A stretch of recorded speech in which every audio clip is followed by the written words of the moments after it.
TGIF, ladies and gentlemen, welcome to the Flat Earth Friday Fringecast. My name is Josh Corey. We've got a huge show for you tonight, so be sure you stick around. We've got Martin Liedtke coming on. We've got Norb coming up first, and we've got some special updates ahead, plus all sorts of announcements. Stay tuned. We've got a kick-ass show for you tonight. So I don't even know what to say. I am starstruck. Just hold on to your hats. Boom, boom. Boom, boom.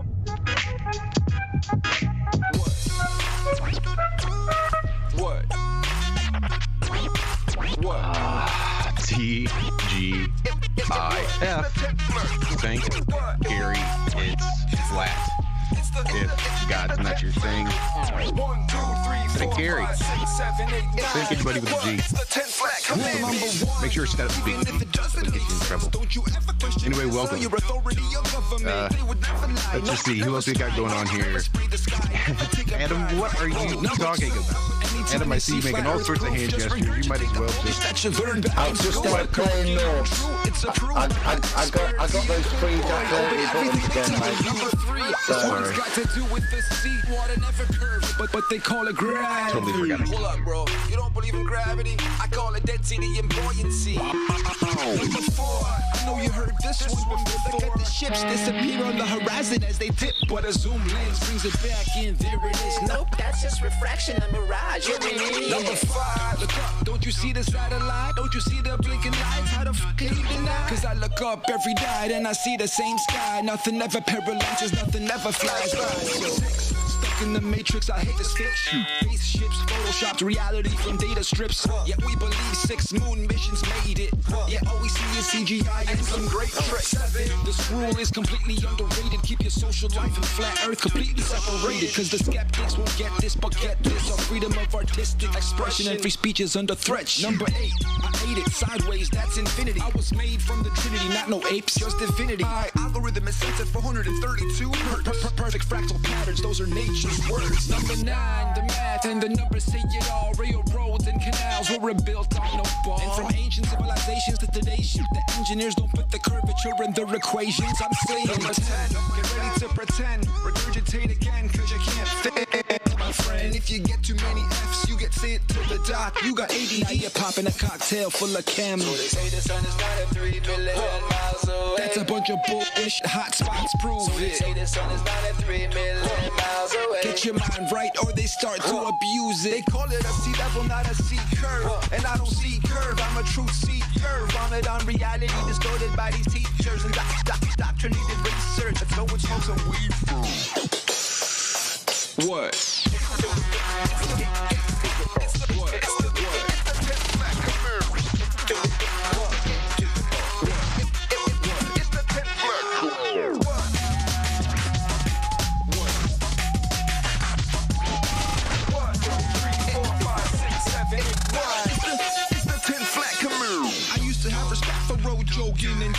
For waking people the fuck up to this monster machine, which we all bow down to in some chronic degree. But if you educate yourself a bit, you're free your mind and your seat. You've already learned to love the servitude we put you in. Condition and focus on your ego and sick indoctrination. The faces on the money to remind us of the power.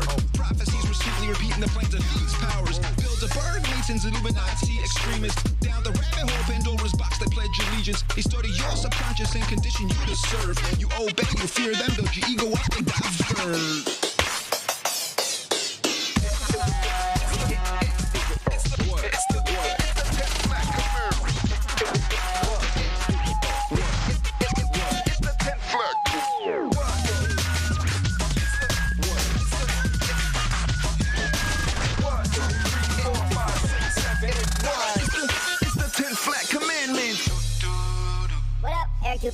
T-Stu, D-Marvel, Martin Kenny, much love, bro. Neo Glimmer, I see you. Mr. Traumatic, B.O.B., Glowbusters, what up? Jay Dreamers, Sandman, TFM, what up, Jeranism, Celebrate Truth, Odd Reality, I see you, Mark Sargent, Iron Realm Media, I see you. Patricia Steer, what up? Mr. Santos Bonacci, everybody, even the shills, I see you.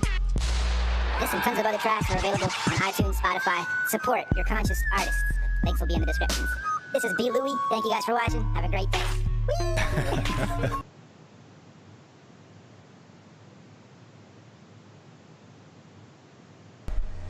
Josh, I'm rubbish. I only apologize. What's going on? Don't be so hard on yourself. What happened? I got that premature button pressing again, didn't I? I shot too early again. I apologise. It happens. It's all right. Could be worse, I suppose. Well, anyway, welcome everybody. You know how we do. So, like I see, Adam is here, just starting to be on the mend. You've been off all week, you said, Adam, trying to get over your sinus stuff, huh? Yeah, it's starting to clear now, but yeah, it's been a weird time. I think everybody's feeling a bit odd. I'm not going to moan too much, even though I am a man. But yeah, feeling a bit better now, mate, to be honest. And always feel better in good company, don't you, sir? Awesome. Well, we are also joined by one Mr. John Savage. John, how's your week been? Oh, you should know better than to ask me that. Yeah, no, it's been good. Looking forward to the show and the guests we've got coming on and the announcements we've got to make too. Yeah, we've got some big announcements coming up. It's pretty exciting. Let's see, we have Walter. Walter, you probably just woke up not too long ago because you had to take a nap after the show.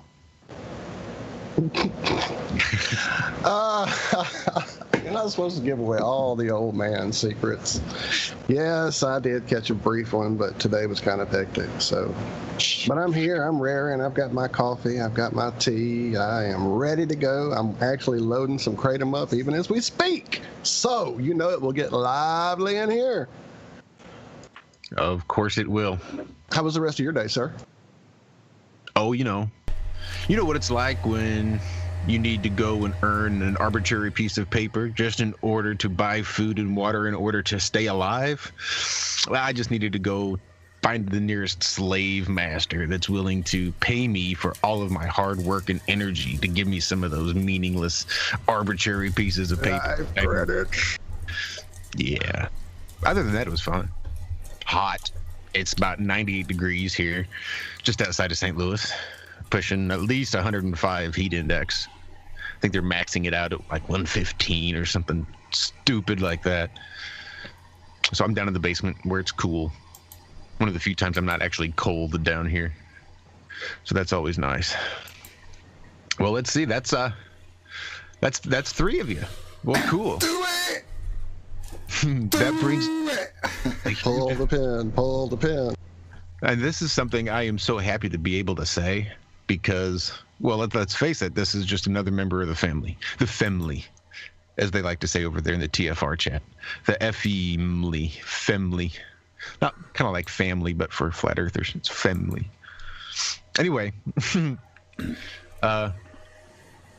we're always looking to add to our arsenal, our huge arsenal of things that we can do, and we're always looking for super smart people that are willing to get out there and hashtag test it for themselves.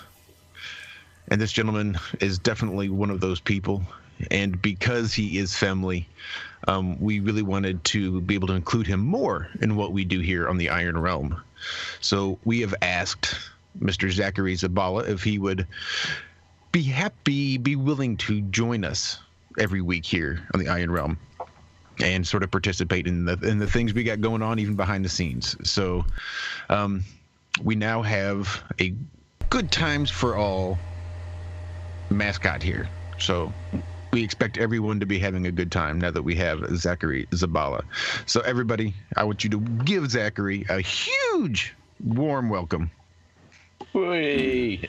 You must have, you've got to have something on that soundboard, Josh. Oh, you know I do. Ah, yeah.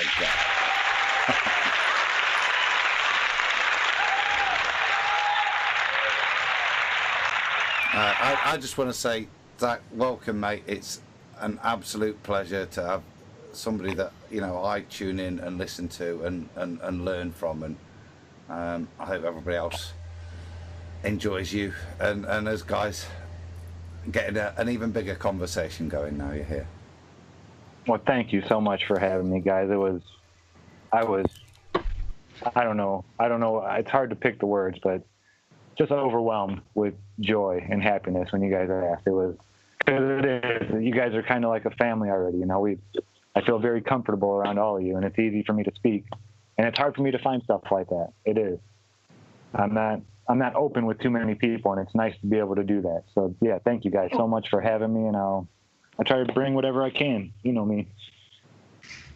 Well, you already have brought so much just to this family from what you had already been doing, hanging out with the chat, doing your channel. I mean, having reconnected me with nature and trees, man, look, I'm smiling every year telling you that right now. So I've got my camera off because it lags my computer too much. You guys don't want to see my ugly mug anyway. I have that face made for radio. So. Welcome, sir. Everyone, we're so glad Zach can be with Zach. Too nice for rice, Zavala. See, I forgot it. Yeah, I love that. That's great. No, I'm chuffed with that, Zach. Looking forward to, getting down to some good stuff. I'm not part of the family, but I am the estranged weird cousin. So Uncle Fester. Yeah. You beat me to my mute button. I was going to say that. Yes, you're one of the Addams family without a doubt, you fucker. The only person that thinks you're not family, John, is you. So suck it up and deal with it. But no, brilliant to have you on board. And again, looking forward to tonight's show. Yeah, it's always nice to have some.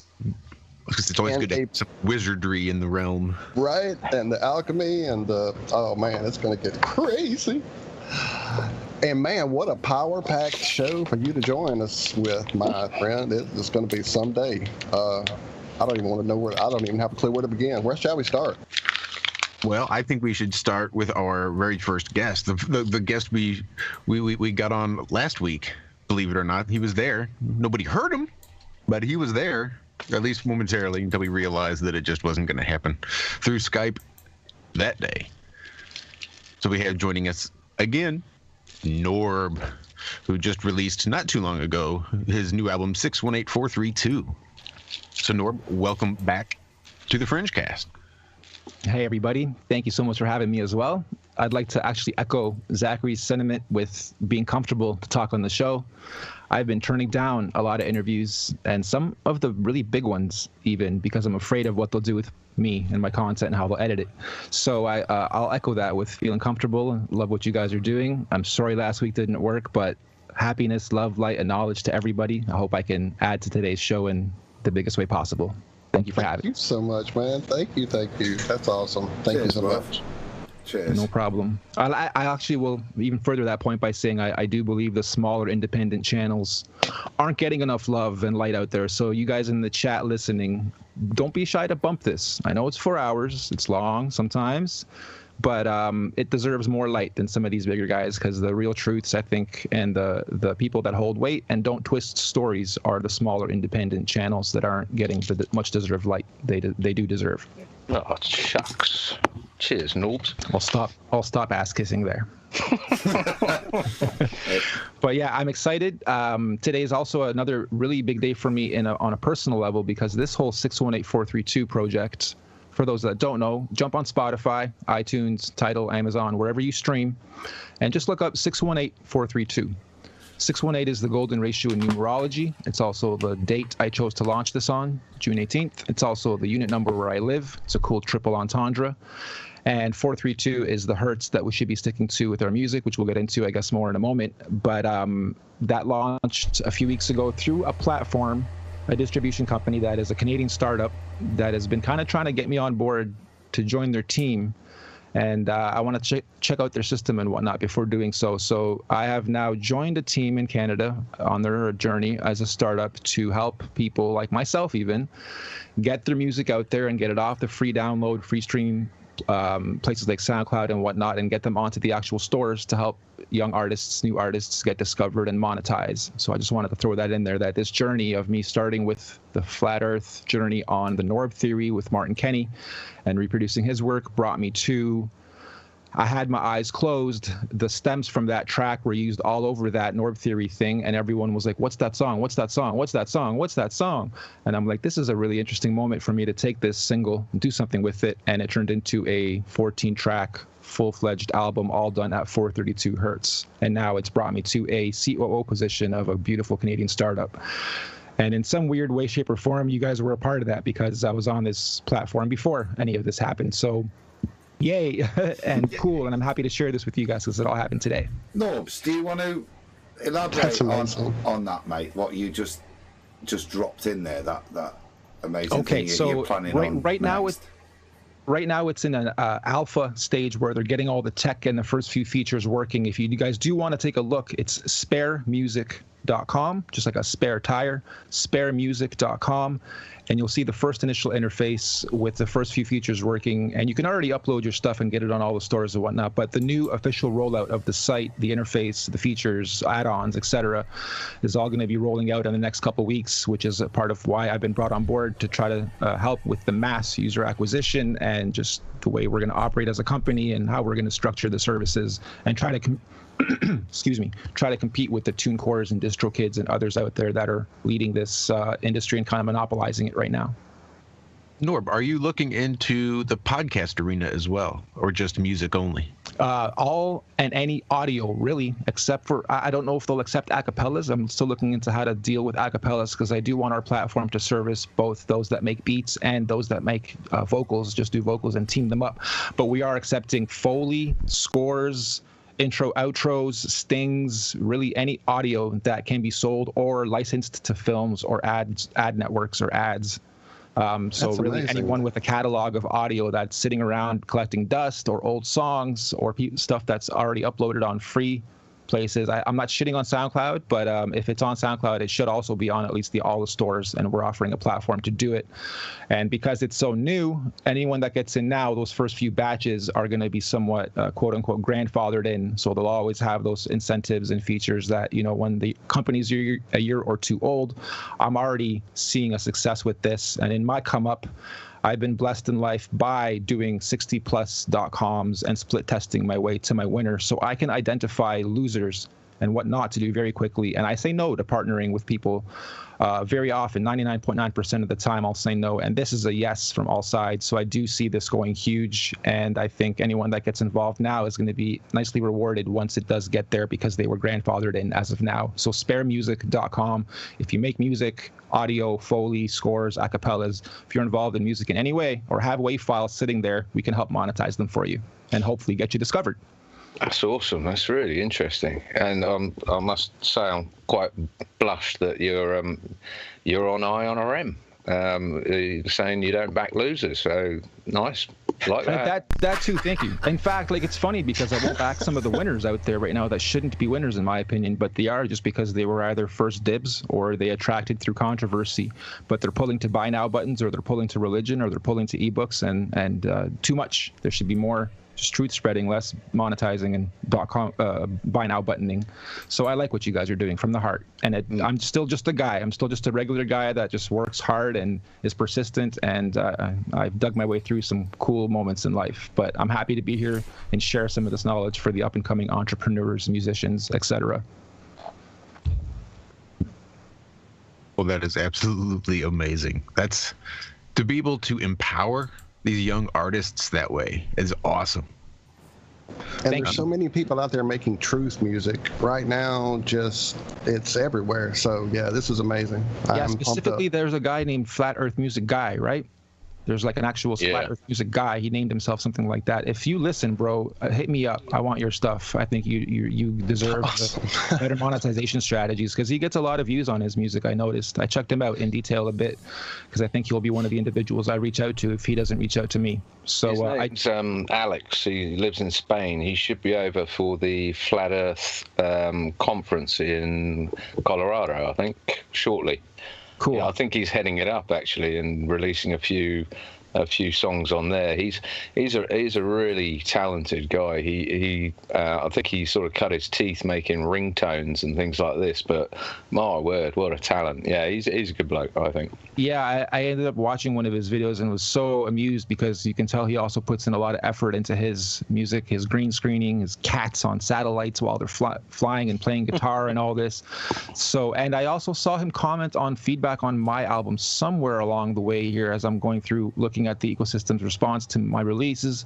And he said his next album will also be a 432, if I'm not mistaken. So that's what made me go, okay, I got to reach out to this guy when the timing's right. And so pretty soon it'll be time to start actually mass recruiting everybody to the system and getting their music onto here. And as far as blessing others, I'll tell you something. My biggest success in life so far has come from making other people money and me. They say if you give enough people what they want, you get what you want. So when my music production software days, I had an affiliate program that gave out 75% commission, which sounds crazy, but every $100 you get $75, and what that does is it attracts marketers from around the world. And I ended up with this 50,000 plus marketing team, creative team around the world over 6 years that pushed hundreds of thousands of units of software to 200 countries. I could never do that on my own. I couldn't do 25% of that on my own. But because I enabled a lot of people in third world countries that can't make money locally this way, like this type of money, big money, I made a lot of quote unquote millionaires for their own ecosystems and environments. So I'm not new to helping everyone else make money while I make a small percentage, but also get a nice reward as well. And I think that's a beautiful model to follow. If you can help enough people get what they want, aka money, success, fame, notoriety, a come up, whatever they're after, somewhere along the way you will get what you want if you're not greedy about it. So that's another big thing I'm bringing to this business. It's the give a man a fish or teach a man a fish sort of philosophy. And it's similar to what I'd say, like Chris Geo on TFR. I think it's a 50-50 split over there, but Josh and Walt could fill you in on that. But it's the same sort of thing. It's a gesture, isn't it? And it's a gesture of honesty. It's why we haven't monetized this to the hilt or anything.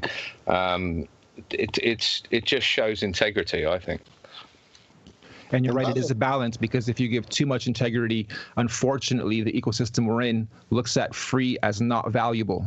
If it's free, it's not valuable. If there's a cost to it, it must hold value, way more value than free. So it's funny that sometimes putting a cost in front of something will actually attract a lot more eyeballs and wallets and response than having something free because it perceivably has no value. I learned that a lot with my come up too. When I launched my software, it was $29, and I did split testing with that as well. I started at 7. They bought 17. They bought 27. They bought 37. They stopped buying 29. They kept buying. I stopped there for about a year, got the brand established. And after a year, I rebranded a little bit. I versioned the software to now version 2.0 and had a new marketing opportunity and a chance to test new prices again. I went to 39. I almost doubled my units sold per day because I didn't know, but along that year, the brand established so quick that people were actually, I thought I was doing great, moving the amount of units I was moving, but people were like, oh, it's only $29. It must suck. When I took it to 39, all of a sudden I'm selling almost twice as many units. So it's weird. Sometimes you'll raise the price of something and the market will respond in a very favorable way.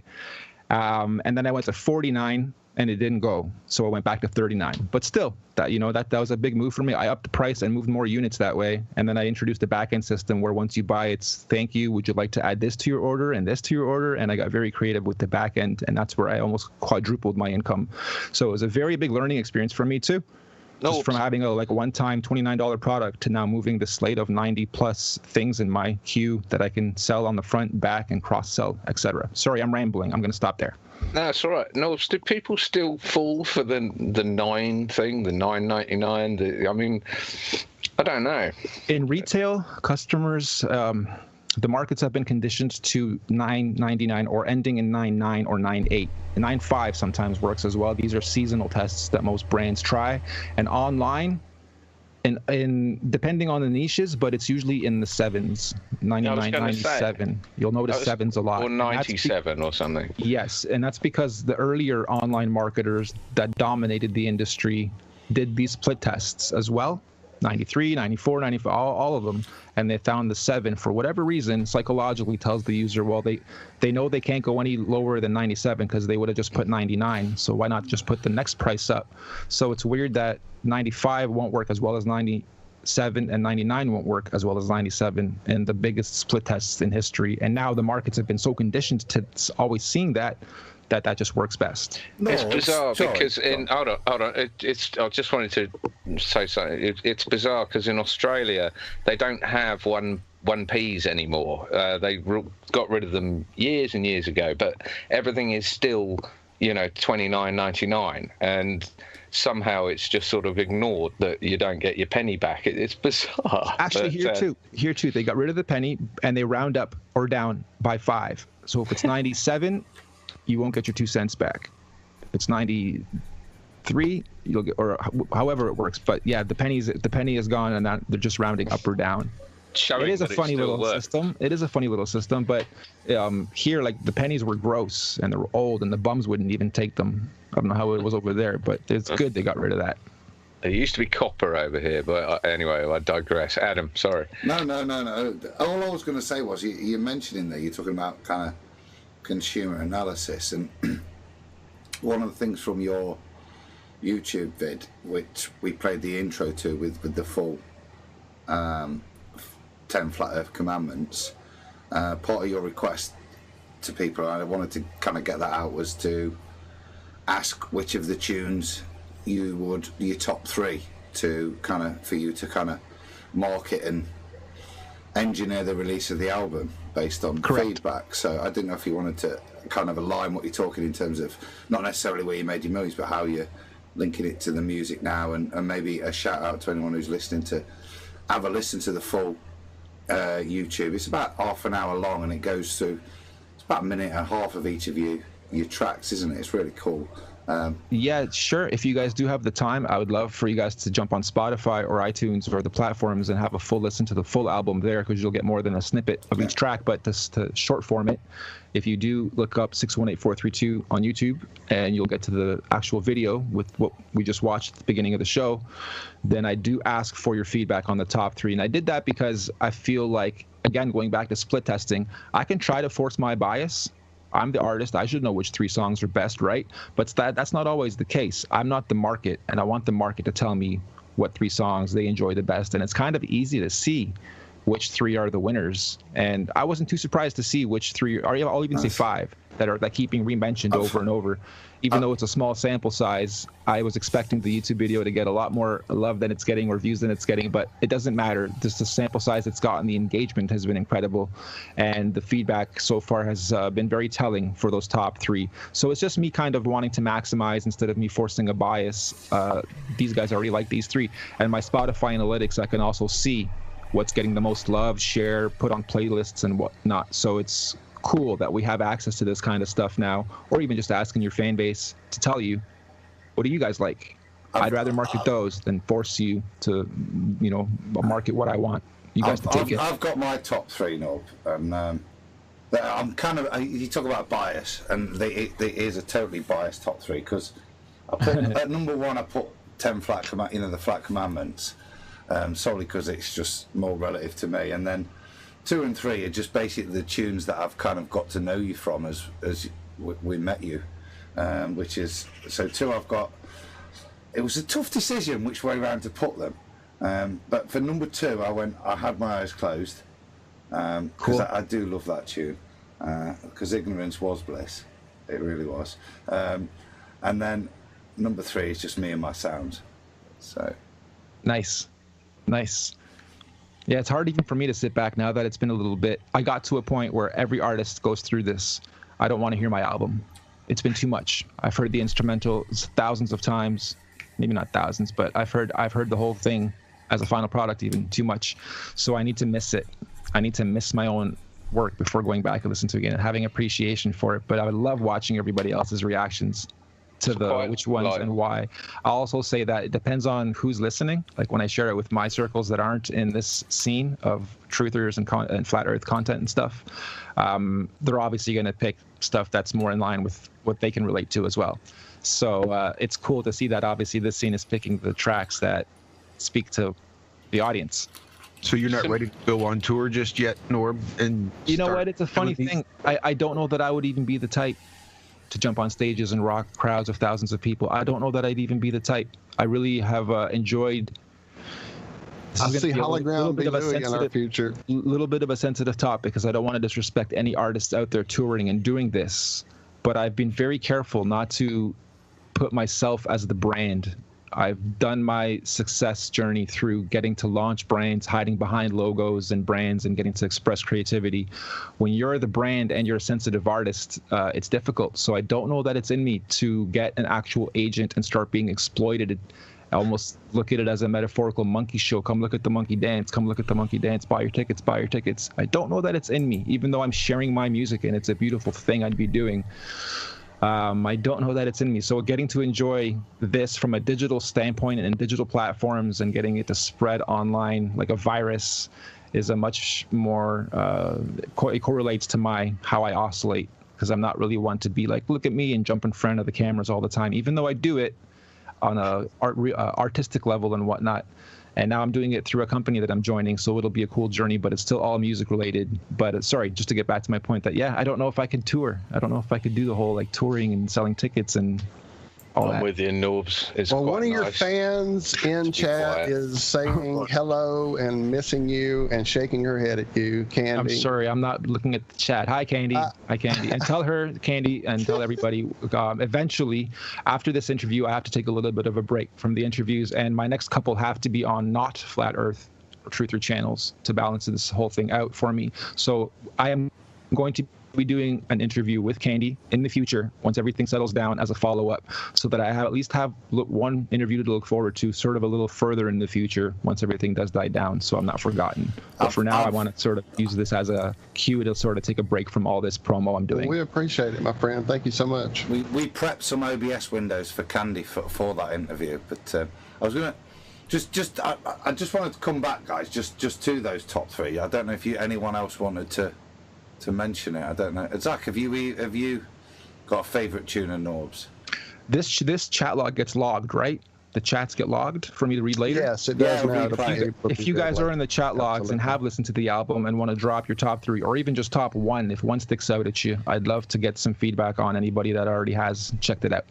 And if you haven't and you do, by the end of the show, somehow with another tab or I don't know how you do that, but yeah, feel free to drop feedback so I can get to it and read the chats later and see what you guys are saying. Yeah, I haven't heard a bad song yet. I'm someone who's into lyrics, and cool. Everything you say has meaning and purpose and is pointed in a certain direction, and I love that.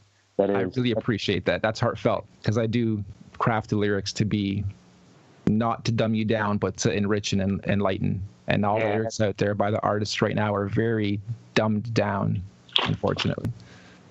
Yeah, it's amazing, man, the stuff you do. And I'm not a music person anymore. I was big time, and then I found out what they were using music for about 5-6 years ago. Music was a huge part of my life. I used to write. I wrote a lot of poetry. I used to make music. I have a few songs myself. But once I realized that they were using it, especially against children, to manipulate their minds and get them to think a certain way and even chant certain things that normally they would never do, it just I don't listen to the music anymore. I'm going to start with yours, though. I think I've been. I hear you fully. I just did the interview with Billy Ray Valentine on Sunday, and pretty much the full half hour covering the music side of things was the the truths behind frequencies and why they tweaked it from 432 to 440, and why the lyrics are the way they are, why the symbolism's there, why they recruit talent from such a young age and beauty from such a young age into these gifted programs like I kept getting recruited to. Fully agree with you. And since 1904, all the biggest music production houses in the world hired acoustical scientists to figure out which tones and frequencies and pitches do what to the human psyche and body and soul.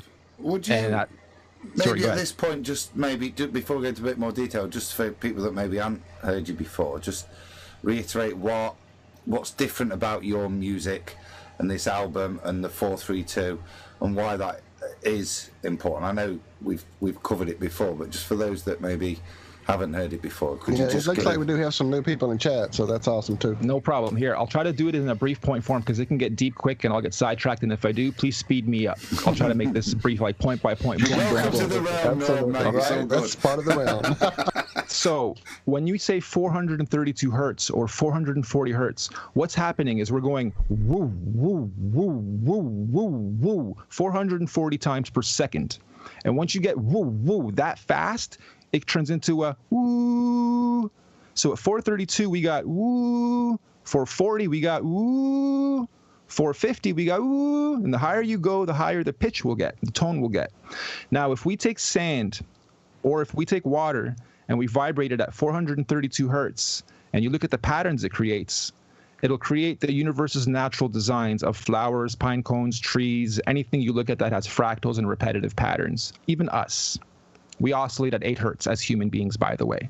So in 1904, when they hired these acoustical scientists and figured out what does what to the human psyche, they figured out that by detuning those natural patterns to 440, which when you oscillate or vibrate water or sand at, you'll get a blob, not the universe's natural designs, just this blobby, staticky, unnatural thing. And you stick to music at that hertz, that it makes the human psyche and body and soul react in a hyperactive way and gets people to work harder. Out of all the testing they did, that was their biggest result they found. So since back in the 50s, when they said, okay, universe and everyone on the universe, if you make pianos, if you make instruments, you have to stick to 440 woo, woo, woo per second as the master tuning on A4 440. What A4 440 means is the center key of the piano or a keyboard is C3. If you go C, D, E, F, G, A on one octave above the middle, that A is what they'll tune to the 440 woo, woo, woo, woo, woo. And everyone has to stick to this universal master tuning if you create instruments. Therefore, all the musicians that create the music and then the vocals that go over them will always follow a standard universal pitch. So not everyone's not sort of different. We're all following the same. I don't know why they would want, well, I do know why, but I'm pretending to be naive. So they had to standardize it, quote unquote. And so since the 50s, we have by law been forced to take in, I won't maybe say by law, but by just culture, tradition, and telling everyone this is what they quote unquote have to do, follow tuning if you're creating instruments. Now we can detune instruments. Now there's movements like back to 432. So what I did was when I started every single track that I created, I started a first instrument at 432 and every instrument that followed at 432, then my vocals on top of everything at 432. And now you have a truly created 432 sonically pleasing piece that hits the lows, mids, and highs, and all your chakras are now lined up with the music like it's supposed to be. And now you'll know why people have a special spiritual connection to their soul, to the music of the likes of Bob Marley, Mozart, Jimi Hendrix, Sade, and many others that followed the 432 hertz tuning, not the 440. Here's the trippiest part of everything I just said. I've been a professional music producer for 25 plus years. 2018, I finally launched my first solo debut album, full-fledged album. I've launched tons of compilations and thousands of beats have been sold to low, mid, and high tier artists. 2018, I launched my first solo debut album being this. In my process, I've talked to hundreds of my fellow producers, artists, rappers, singers, engineers, acoustical scientists, few that I know. Nobody has heard of this before until I brought this up to them in my circles. Just to show you how hidden and how oddly hidden this is. I'll stop there. Oh, that was brilliant. Thank you. Can I be geeky just for a sec? Wait, no. Oh, Adam, no. I'm going to put my foot down. John, you have something to say.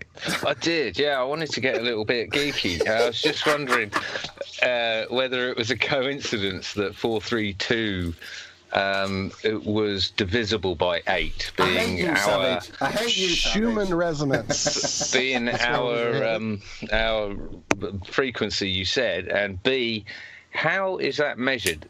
Like, how can anyone measure their own frequency? I mean, how do they get to that 8 hertz or whatever it is? Gigahertz. Okay, so this is going to get a little geeky. You'd have to be a music producer or open up music production software, open up a VST, which is a virtual instrument, piano, let's say. Somebody sampled the piano and created it for you virtually. Now you can play it on your MIDI keyboard.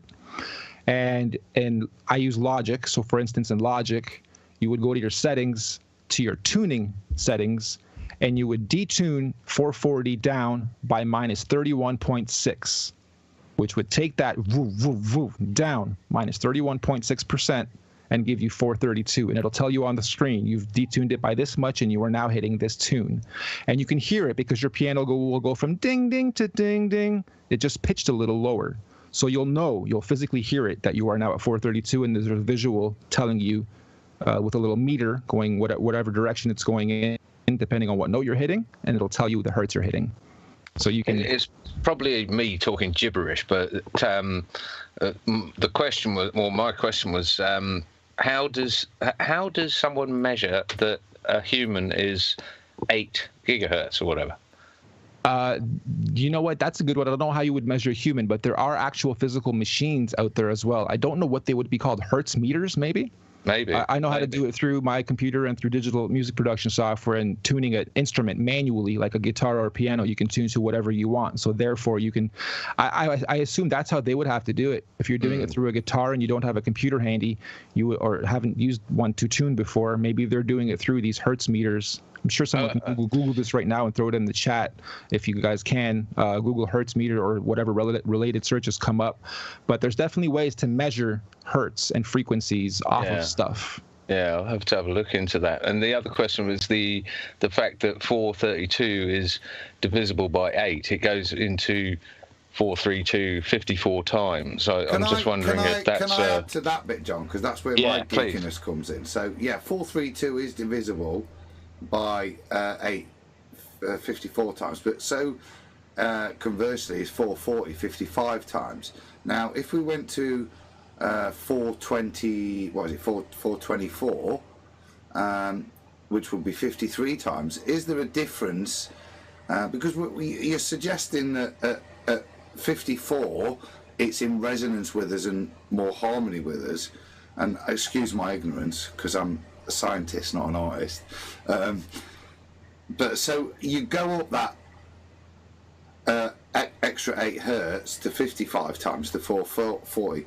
What is the significance of that? Is my point really? I know we might be stating that 432 is in tune with us, and maybe that's the clarity why 432 is in tune.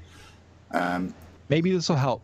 Yeah. If you can open up a new tab and Google Images 440 versus 432, and you'll see the difference in what happens when you vibrate sound, water, or anything. Your brain, we're all made up of water. Right. So we are getting fed these frequencies that are not in tune with not us, but the universe. The universe oscillates at 432. The fact that we oscillate at 8 hertz was sort of me adding a side note. It doesn't hold as much relevance as the Earth's natural oscillation is 432. The Earth's natural heartbeat is 432. I even think back to creatively things like in the movie Avatar, when they're all sitting around going hum, trying to revive or heal or whatever they were doing, because they say 432 heals. It's the natural frequency that can help heal. A lot of this is actually really cool. Is somewhere in my feedback on one of my videos is a gentleman thanking me and saying he's got my stuff on loop and it's helping him detox from something or other. Forget what the comment exactly was, but it's actually like getting an effect off of it physically. So yeah, it's really interesting to look at. But if you Google Images that, you'll see yourself, and that might let your brain go down deeper on your own on why this big blob forms at 440 and we no longer get fractal patterns. Things that tie this into that are kind of mathematical, I thought that would attract you, Adam. Like the Schumann resonance. Yeah, no, I've put it up on screen now, and that's exactly the point. It was more a lead in terms of you mentioned. It seems like I even remember it somehow tying into DNA and the frequency of like some of that replication or something. It's been too long. Some of that I can speak on is 432 also equals 9, which holds a lot of value to a lot of truthers. And I'll stop because it divides into a lot of ways. 432 is also 144. If you would take a triangle, the square root on each side being 144, the center would be 432. So we have that golden ratio 618 repeating again. And then we go into numerology, which is very scatterbrained for those that don't know or that are new to it. Even myself, I'm kind of newer to it.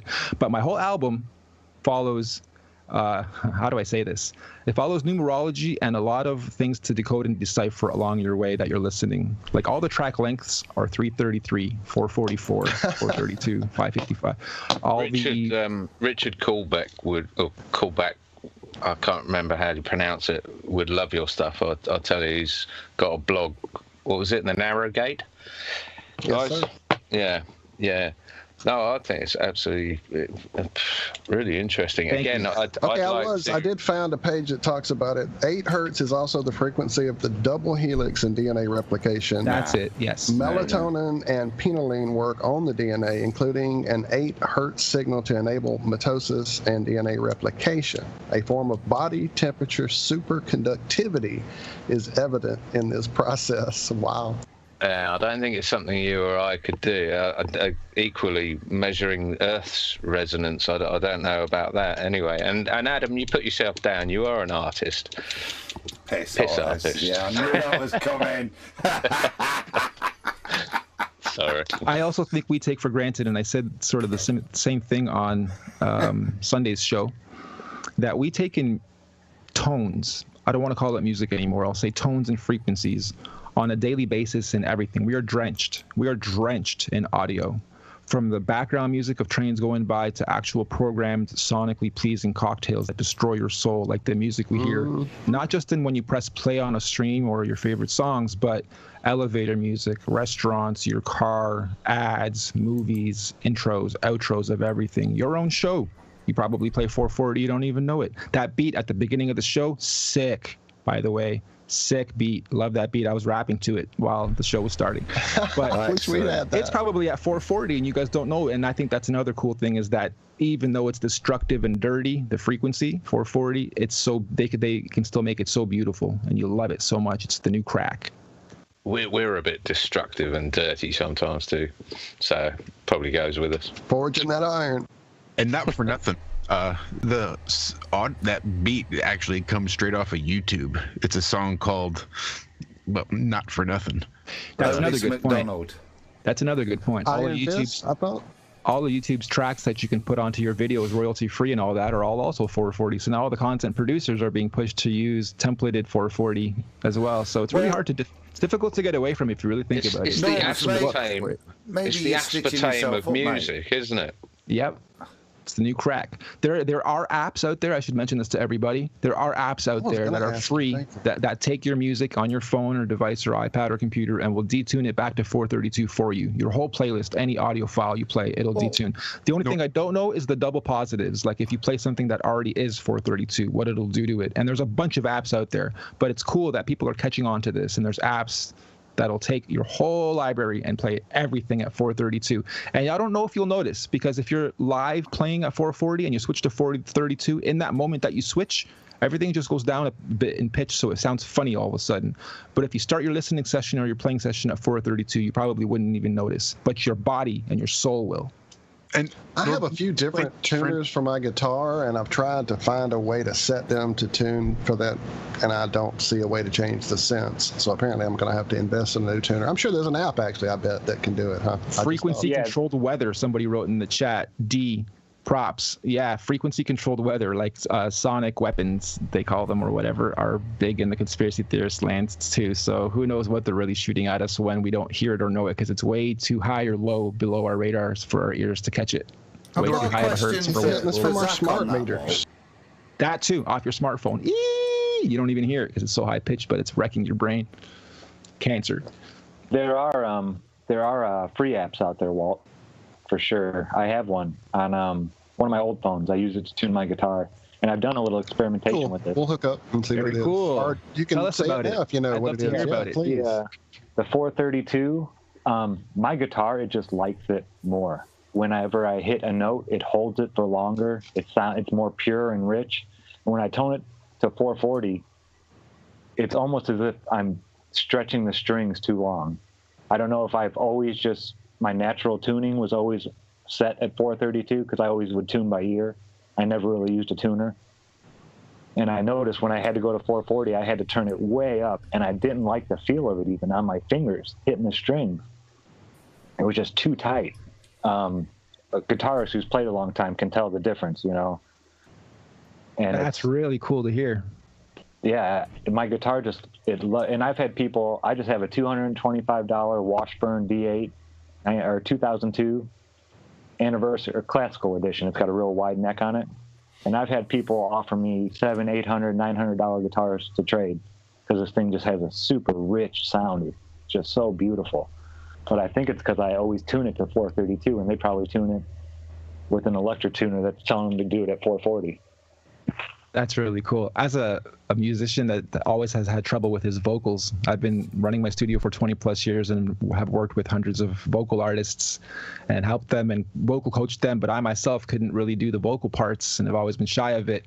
Once I started doing this 432 thing, like you're saying, it's pitched it a little lower. So now every note's so much easier to hit, and I'm more confident as a vocalist trying to find his signature style or sound or whatever and crackling my voice because nothing sounds pure to me. And all of a sudden it's like, why can I rap and sing much better all of a sudden? This is really cool. So I can relate. Yeah, it just flows out of you easier. And maybe it really is just in tune with our bodies and this universe, and we're just syncing up to it. And now everything's vibrating the way it should. So are your chakras, and so is the vibrations out of the instrument. So I also never judge a man by his tools. Could be a $20 guitar. If you're doing it right, you're doing it right. That's right. Norb, explain the difference between somebody, say, taking their entire music library and running it through one of these apps that just takes it and then tunes all your music to 432 versus what you did when you made your album. Isn't it? You know what? There are actual arguments, and I tried to look this up and retain the knowledge, but it got too geeky for me. I would have loved to retain the knowledge to regurgitate it right now off the hop. But if you do look up 432 versus 440 conversion versus natural or something like that, you will pull up, a couple good arguments. And it's something to do with the harmonics being natural when you do it my way and unnatural when you simply convert. And the argument is, well, at least it's closer. At least it's a lot closer, and you're still off the 440. So the argument is it's not real 432 if you're just doing it through the apps and converting. You should actually go out and seek albums like mine, things that are labeled with 432 hertz, produced from scratch at 432 hertz. But if you're doing it through the converters, at least you're still getting closer, as close as you can get with the modern stuff without having to sacrifice. Like, I love these artists, I love these songs, but I want to hear them at the properly tuned. That makes a lot of sense to me. It's like a pure sine wave versus a digital sine wave or an adjusted sine wave. You know, when you're looking at inverters and stuff. That makes a lot of sense. That it's from the base, it's 432, not converted. Yeah, definitely. The mathematics don't equate as well, so you're right. Yeah. On that basis, then I've got a favour to ask then, Norb. Even though that sick beat at the beginning we kind of like, is there any chance you'd do as a 432 hertz intro? I'd be happy to. You're a gentleman, sir. Why don't you get, was it Zachary, the guitar? Yeah. 432? Awesome. Why don't we get you to do a riff on your guitar, or three different ideas? And send them over to me, and then I'll do the bass and my little bits and beat, and then we'll give it to these guys as a collective. We'll get Zach to collaborate. I already got it done. Yeah, I already got Can we call it density? Yeah, it'll be up to you guys. Funny. Sure. You're so funny. Buoyancy versus density. He's a plumbing link. He's trying to get his plumbing in this week. He's built with density. It's just not gravity. Call it lowercase g. Oh, I like that. Oh, that's sweet, man. That'd be cool. Well, I'm looking online. There's quite a few applications for both online and on your phone. So definitely go out there and look around. I don't even see a point in me trying to recommend a few. There's going to be one in specific you guys come across. It's very basic, one-page scroll, and it talks about the spiritual aspects and the healing aspects and the actual vibratory effect your body and soul and brain take in. You probably come across it quite a bit in your research if you do it, because it'll be one of the top results on most related searches. So yeah, just a good bit of knowledge to take in. And again, I'm baffled. I'm 39. I've been in music for so long on a professional level. I've moved so much software. I'm baffled that I'm just now discovered it myself.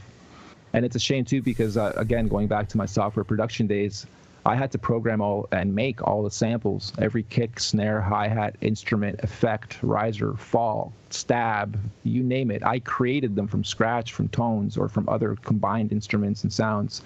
And I created them all not knowing what I'm doing as far as the hertz goes. So I'm thinking back now, wouldn't it have been cool if the couple 100,000 units of software out there that I pushed were all made with 432 samples, and these producers don't even know. They don't even know they're producing beats for other artists to then rap and sing on at 432. Shit. Mm-hmm. So yeah, coulda, woulda, shoulda, but cool afterthought. Well, you're breaking into a new language there that I have no idea what you're talking about, and unless you want me to start talking about plumbing, we've got another guy coming on as well, Rob, haven't we?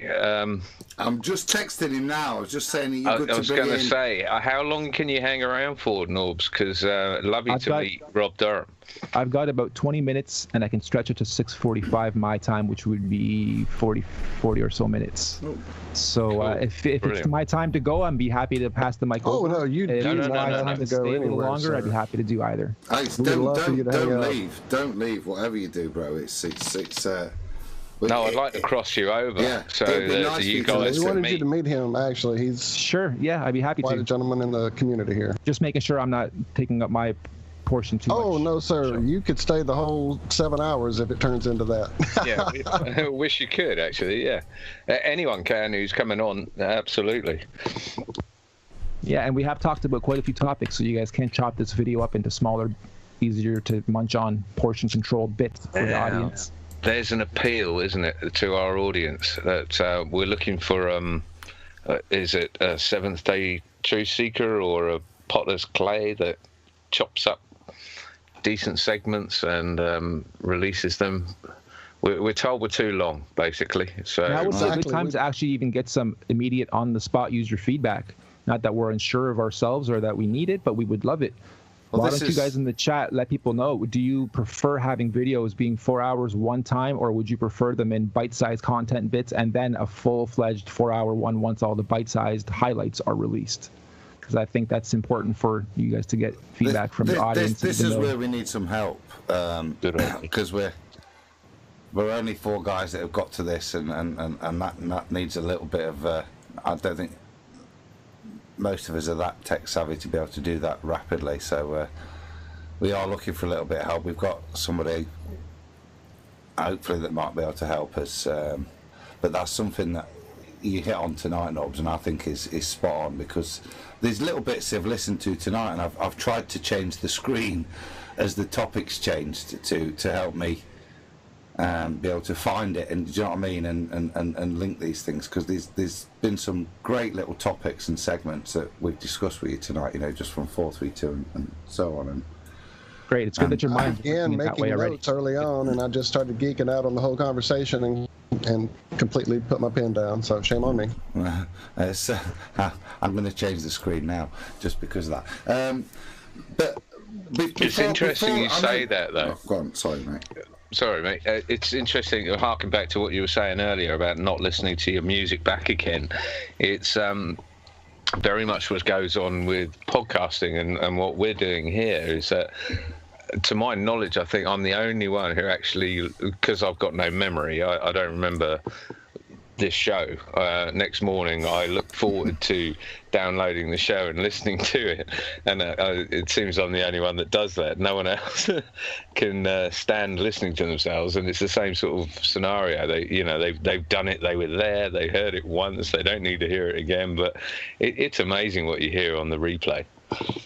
You know what? When it comes to stuff like this, every interview I've done what you do. I look forward to hearing it back and hearing myself and how it all went, and am I in a good mood, bad mood, how are they react? Of course, you want to sort of analyze how you're doing, and if you're doing it every day or twice a week in this long, I guess it's just a process for you. But I guess for me, when I'm a guest on the show, of course, I want to go back and hear it. I think most guests do. When you're doing music, it's not, I created the song last night and now it's the next day and I want to hear it.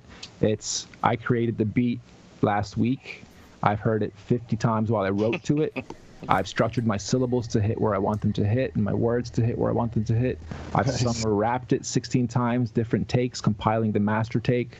I've then listened to it again 2 days later, been like, I hate it. I'm going to erase all the vocals and do one clean take now that I know my own melody that I've practiced along with myself. So by the time the track's done, I'm trying to say I've listened to it probably a good couple hundred times, being literal. A good couple hundred times. I'm so sick of it. But then a week, 2, 3 will go by and I'll go back and be like, yeah, I love this. Now I know why, I wanted to perfect it. Be a perfectionist with it. So the one-off listen back is fine, but the 149th take and listen to and quality control and mastering and mixing down, you just want to get it done now at this point. The creative part's out of you. Totally. Sorry, Adam. Over to you, mate. I'm gonna say it because it's a shout out to Mrs. Savage. In link to this, we need 2 dogs. We need 2 dogs, and because the boys need John for a reason to go for a walk on a Saturday afternoon to replay the Iron Realm podcast so that we can get a Savage rating. John's the only one that's ever listens back to stuff, totally because he can't remember the night before, unlike the rest of us. But 2 dogs for Mr. Savage, please, Mrs. Savage. I do a lot of podcast listening, walking the dogs. I've only had one, but good plan. 10 dogs, please. You can play this bit tomorrow morning. 2 dogs for Mr. Savage, please. Guys, well, I've got Rob lined up. He said he's ready to go, but maybe just as I line him up, we could maybe play another one of Norb's tracks before we. You'll get copyrighted. Well, we're used to that. We kind of do, don't we? I don't think any of my YouTube to pulling to the RDM for the rights for the music are in place yet.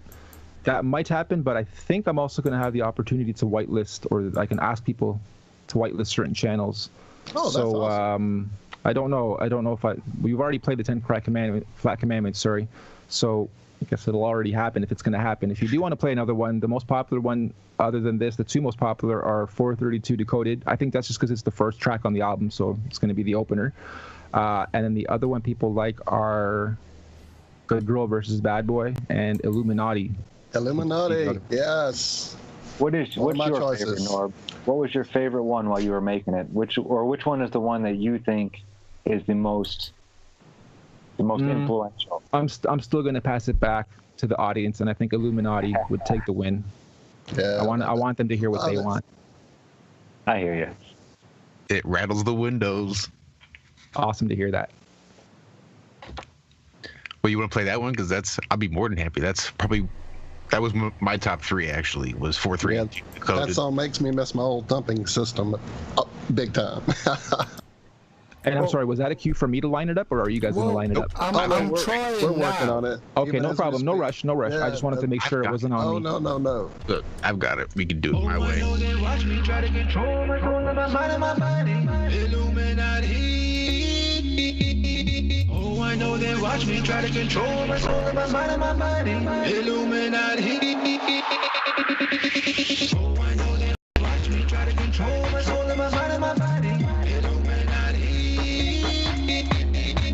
I know they watch me try to control my soul and my mind and my body. Illuminati. A bass go. A bass go. A bass go.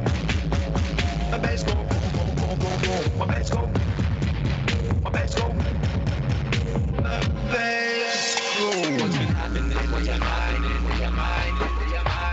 Indoctrinated deep into the world's false reality. Stuck in a state of anxiety. Oh, you're waking the line in me. I'm trying to see. My eyes are deceiving me. What if I said that if you were awake? What if I told you the forest are fake? What if they sold you a bag full of shake? What if it's flat? What is at stake? Hell no, I'm crazy. I'm not allowed to think differently. Maybe if I drink a lot of your Kool-Aid, I'll fall back to sleep with your baby. What you know about red chill? Red chill, red chill.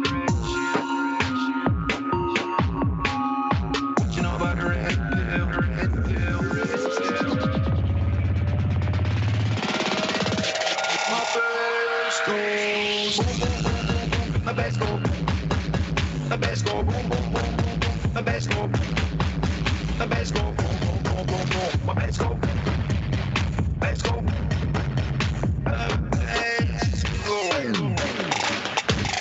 Don't wanna hear what you're telling me, cause I know that you're really my enemy. And I know that they're hiding the truth from me. Might be sending some troops for me. What if I say dinosaurs are made up? What if the satellites really stayed up? What if the South Pole wasn't off limits? What if the firmament wasn't a business? What if the agencies are really teamed up? What if we're really living in a big cup? What if reality's just a perception? What if we're lied to, it's all a deception? Hell, oh, I know they watch me true. Oh, I know they watch me try to control my soul and my mind and my body. Oh, I know they watch me try to control my soul and my mind and my body.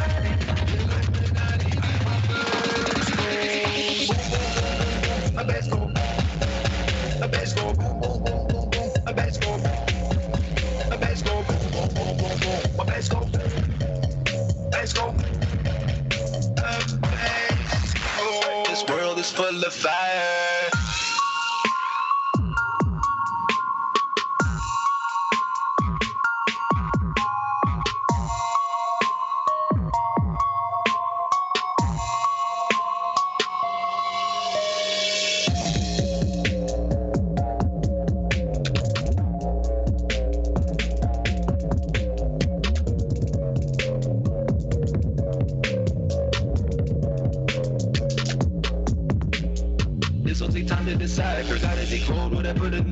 Say this world is full of fire. Some take the expected.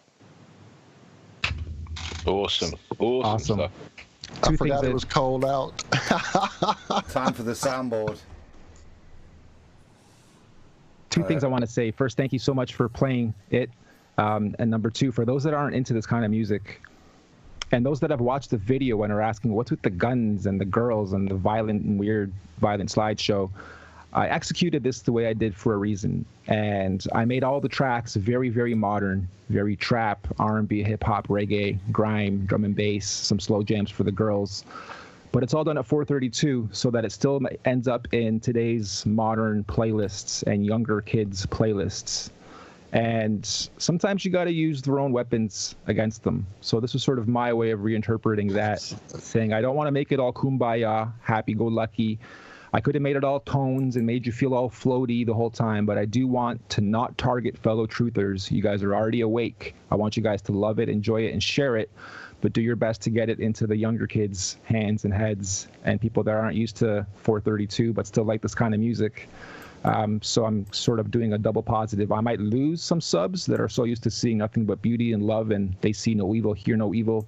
Suddenly they have all this trap music, and there's girls, a girl smoking a joint. There's me acting in one of the shows I used to act in, and we're all handling guns and like chasing each other with guns. So people might not get it, but it's not for the people that are already awake. It's for those that are already used to getting their daily poisons of drenched red and guns and violence and women and sex. And I'm using it against them, but with my soundtrack underneath it all, so that they're at least getting what they're used to. And then they're also getting what they're not used to and they don't know they're getting, which is the 432 hertz music. There we go. Genius, man. Genius. Absolutely genius. Oh, and also, as a small point, for those that care about cinematography and the small aesthetics of film production, there are bullets coming out of the guns in slow motion when girls shoot them all sexy like. And there are words on the bullets if you care to stop and look, and it says lust and money and greed and the 7 sins, etc. on the actual bullets. So there is beauty in some of it, but you just got to look for it, because all of that video, as violent as it might be or weird as or off kumbaya land it might be, it's beautiful in its own right if you understand cinematography. Plus, smoking a joint is there's nothing wrong with that, and a gun itself is not evil or violent. It's who's in control of it that is. Well said, and same goes for frequencies. Aye. Look at you go, Zach. Zach's back in. Well, I'm going to change frequencies just for a second, because we have been joined by Rob. Are you there, Rob? Yeah, I'm here. How you doing? Evening, mate. Evening. Welcome, Rob. Welcome, Rob. Glad to have you back. Glad to have you back, Rob. Thank you for joining us. I'm just going to quickly introduce Rob. Rob's a guy that, as geeks, we've used this word a couple of times. Norb is, from the beginning, is somebody whose work we've all referenced. John, me, all the guys, you know, utmost respect for what he's done, and he's kind of come tonight to give us an update on kind of a next level thing that they're doing now, kind of stuff that we wouldn't dream of been possible. I wouldn't have thought a year or two ago. Very cool. Hi, Rob. Nice to meet you, and look forward to hearing what you got to say. Chances are I might have watched you before because I've taken in so much of this content. I can't remember everybody, but if you're one of the bigger guys, then I probably watched you or heard you before. Well, to give him his full name is Rob Durham. But yeah, over to you, Rob. Yeah, I won't class myself as one of the big guys. But, he's quite short when I met you in that lift. Big but quiet. It's it's like IRM. We have the potential to be enormous, but we're very quiet. Rob, you are actually very quiet. If you could just move a little bit closer to the mic, that would be good. Lovely segue. Hold on. Is that any better? Ah, that's much better. That's much better. Thank you. Cool. So, Rob, what have you been up to? I mean, we heard the update on Globebusters last week. We've gone to the source to find out what's going on. It sounds like it's actually going to happen. I'm so excited. Yeah, it is actually going to happen. And in fact, since the show on Sunday, we've actually ordered and received the antennas that we're going to use. Wow, who's got them? You? No, Mike. Okay, Mike Kavanagh. Yeah, For anyone who may have missed the update, please fill them in on what this test is going to be showing.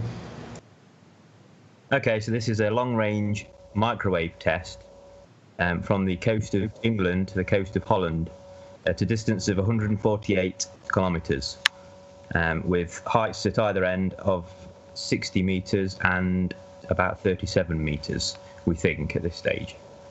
So it's basically seeing if we can get a line of sight signal to traverse across the North Sea and get a successful microwave link over a prolonged period of time.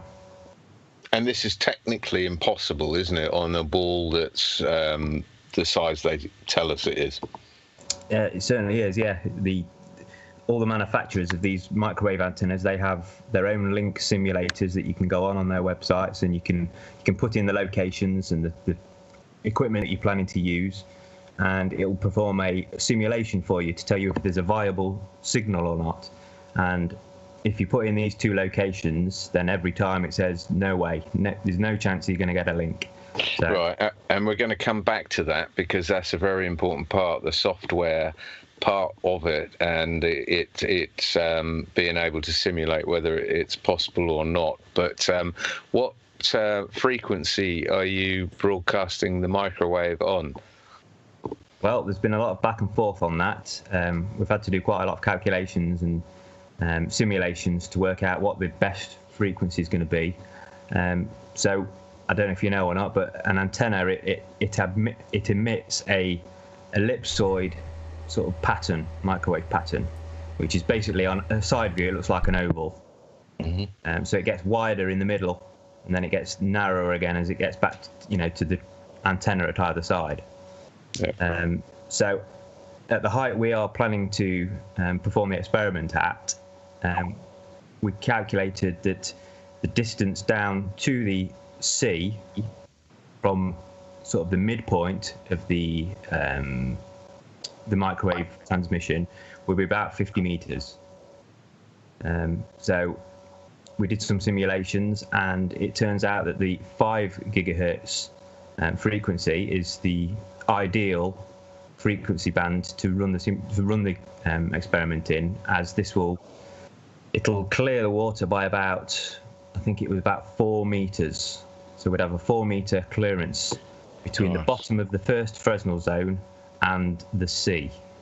So on that note, I just want to bring Norbs in on frequency.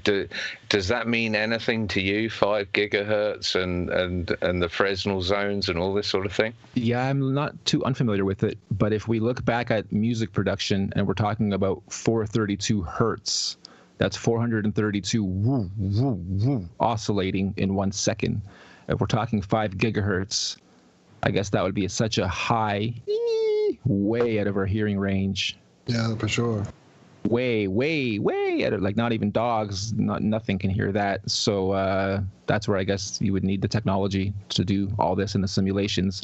But I am fascinated as I'm listening because the two cross-pollinate, and I'm curious what your machines and simulations would do with the 432 hertz frequency, just for my own selfish reasons, obviously, because I'm curious now. But that is the oscillation of the Earth, so feel free to even mess around with that frequency just as a random test for yourselves. Or even 8 hertz. Sorry, John. Rob, before you answer Thank you, John. I was going to suggest the 8 hertz. And 8.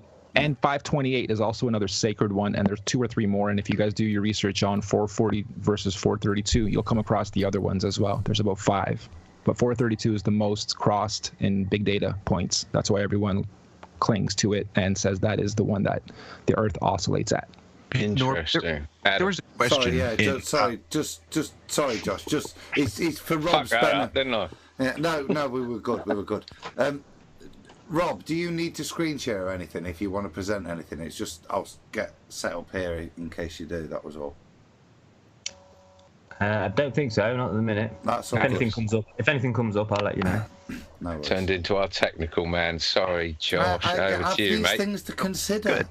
See, I love it. That's This is actually perfect timing for me, approaching 6:30, and I just got my text here that my ride is on its way. Awesome. So passing the mic off to Rob, and if you guys do have any final questions, comments, or anything, feel free to share now. And in the meantime, while you prepare any thoughts or questions, thank you so much for having me once again. Thank you, everyone in the chat. I've been kind of peeking over to see what people are saying.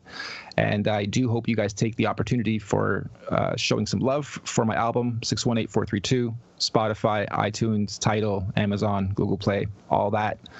And to the show itself, Iron Realm Media, for playing it, plugging it, supporting me. I support you guys back. I love you all. I love everyone listening. Thank you so much for having me. Mate. You're a legend. Where can budding artists get in touch with you to get your magic? For now, until I'm officially in team with my own email address to plug in all that, you guys can reach me through my YouTube channel. Probably would be the easiest. I currently would rather not promote email address because I'm bad at them. Have about 13 to look after. So for now, feel free to reach out to me literally right through my YouTube. I kind of check this most often lately now, oddly. And I told the guys on the pre-show Wednesday that's how I would get in touch with you on your YouTube comments. for the website itself, if you guys do want to get grandfathered in, even before I do the initial promo and announcement, officially, it's once again sparemusic.com. And you might not be too impressed with what you see right now, but just bookmark it or sign up. Just make sure you're in there, and in a few weeks you'll see the official rollout of everything come out. Brilliant. Sparemusic.com, and your YouTube channel is Norb's World. Norb's World with a Z or a Z, depending where you're from. NORBZ or Z, Norb's World. Brilliant. And the rest of the stuff you can find me on Spotify and all the players out there, the stream sites out there. Oh, it's been great. I think I could speak for everyone that absolutely humbled, honoured that you chose IRM to come on and talk to us. Really cool. Good luck with the album, and we'll thank you so have much. You back Nord. anytime. Thank you so much, and I will be back. I'm going to take a little break, but I do look forward to staying on the sidelines and watching and listening, and I will be back in the future once I detox from all this a little bit. I'll be shooting some guitar riffs your way, my friend. Don't worry. Okay, great. So, Rob, nice to meet you. Well. I'm going to listen a little bit while I get ready here, and Rob, I look forward to hearing your results once they come out. So, again, thank you, everybody. Norb, real quick before you take off, there was a question in the chat on Sunday over there on TFR that somebody wanted me to ask that I never got around to asking you, but it was a really good one that I was real curious about myself. Are you familiar at all with binaural beats? Yes. Wow. Can't believe you just said that. I go to sleep to binaural beats, mate. It's such a big topic. It's what healed my wreck. but a beautiful topic, and it does go over this. There's actually another one I recently watched. Some guy did something called The Most Mind-Blowing Conspiracies, and it went over frequencies on a level I didn't even know. I'll try to find it and even highlight the time stamp for you guys to share. But binaural beats, even when I was selling my music production software, there was another vendor that was selling binaural beats. And every month, I didn't know what it was at the time, had no clue, had no interest in it. But just because he was music, I was music production, so music we cross-pollinated into each other's email marketing campaigns and cross-selling promotional campaigns. So I was pushing it without even knowing it. But that's a really cool thing. And for producers out there, you guys should all look into that. There's a big gap in the market waiting to be filled for binaural beats. I think it's going to be a big thing in the near future. I'll tell you what, Norb, mate, that's something for me that my mind really struggles to shut down at night, and it's one of the things that I'll take my phone to bed, go to YouTube, and there's a number of, if you, Josh, you have a look through my history, you can see it's that and isochronic tones as well. I find really helpful to help me get to sleep, otherwise I don't stop. Other than the wine, of course. Well, no, that doesn't help. That fuels it. I'll tell you what, I'm looking forward to listening to this show again tomorrow. I can't wait. Binaural beats actually helped me heal after the wreck I was in. I was trying to get off pain medication. I had not yet found kratom, and I was working on a way to be able to go to sleep in the agony I was in and trying to heal up all the crushed everything that I had. So it was amazing. It's really an amazing technology, and yeah, integrating it with the kind of music you're doing, oh my God, that would be amazing, my friend. Yeah, I think in the future I probably will release a soft sound relaxation, fall asleep to, vibe to, study to type of release as well. Oh. I have done it in the past. I used to have a site. I forget the .com. I had 60 of them. At one point I had this one little .com. It was just a one-pager, and it allowed you to mix. One category was beach, water, birds, and then the next category was like cars going by, just like 3 or 4 categories of different sounds and combinations. How long ago was this? 4 or 5, maybe 3 or 4 or 5 years ago. Man, that may have been part of what helped me through my wreck. I remember one that had that exact feature with the different. You're kidding. Yeah, there's a couple of us around, and that's why I promise I remember it, because I used to have a machine that did that same function, like in the 90s when I slept days, worked nights. I had a little machine that made those sounds, and I would always use the Ocean. That was my go-to. So yeah, I remember that out for sure. Nice. Yeah, there's quite a few of them now, and they work. They work if you want to fall asleep and you're having a hard time. Some people listen to music, some people watch TV, some people scroll Facebook or whatever, and some people listen to binaural beats or actually take in beautifully sonic, natural sounding sounds. I was just, which I think is beautiful. Just give the people I listen to. It's called the channel I use the most, and I just randomly go through the things. You know, they give it titles and stuff that, you know, you think the universal. I randomly, you know, choose, but it's a YouTube channel called Sonic Elevator, as in the lift, and I find they've got a really good mix of stuff that helps you whether you're tired or whether it's also for helping with meditation as well. Some of the softer stuff is better than just silence in the room, I find. Hey, Norb, thank you so much for coming on. I'm going to let you get out of here so you can. Yeah, man. Thank you. Thank you as well. I'm going to actually address D in the chat right now. I see change the image, Norbs, because on Spare Music you'll see there's a globe with earphones beside it. I don't know if I could push a corporation to just say you guys got it because I have these beliefs, and so I'll work on that, but no promises, buddy. But I do see what you're saying. I'm there signing up. I just now saw it. That's hilarious. But I just caught that myself. Good catch. No, there's a whole rollout coming out for this site. This was just to get the functionality working and connect all the tech, and now the official branding and everything is going to come out shortly, and I'm thinking that's going to be gone because this whole front end is going to be changing as well. But good catch, good call, good humor, good cue to get off of here. Thank you again, everybody. God bless. Take it easy, Norbs. Peace out. Love you, brother. Speak to you soon. Good. Great guy. Yeah, I dig it. All right, back to Rob. Yeah, there we go. Sorry, Rob, didn't mean to ignore you, but we're excited, just as excited to have you here. Rob, you put out a video recently. Can you give us a summary of that?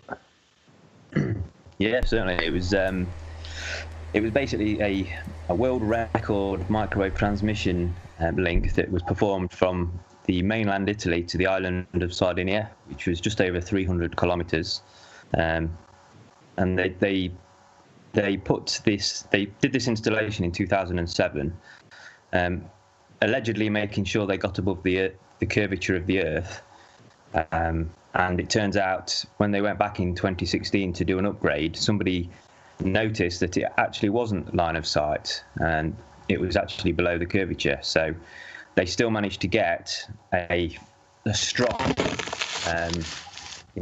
throughput of data from this, and they called it permanent as well. It was a permanent link. So usually weather and the atmospheric conditions affects these microwave links, but apparently this one was permanent. So I basically put out a video going through the process I went through in researching the whole thing, and it basically points to, in my opinion, some deception.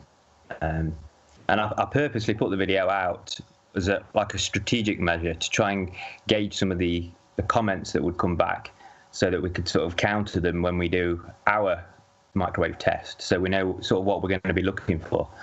And sure enough, somebody in the comments did actually come up with something, and this is to do with it's kind of like the 7/6 that they apply to the radius of the Earth for the Metabunk calculator. Well, it turns out for microwave transmissions, there's a similar thing, except it's 4/3, which translates to 1 1/3 times the Earth, the radius of the Earth, the size of the Earth. So if you do the calculations for our proposed experiment, then, well, I think the Earth, I calculated that the Earth would have to be 94 times the size it is for the transmission that we're proposing to do.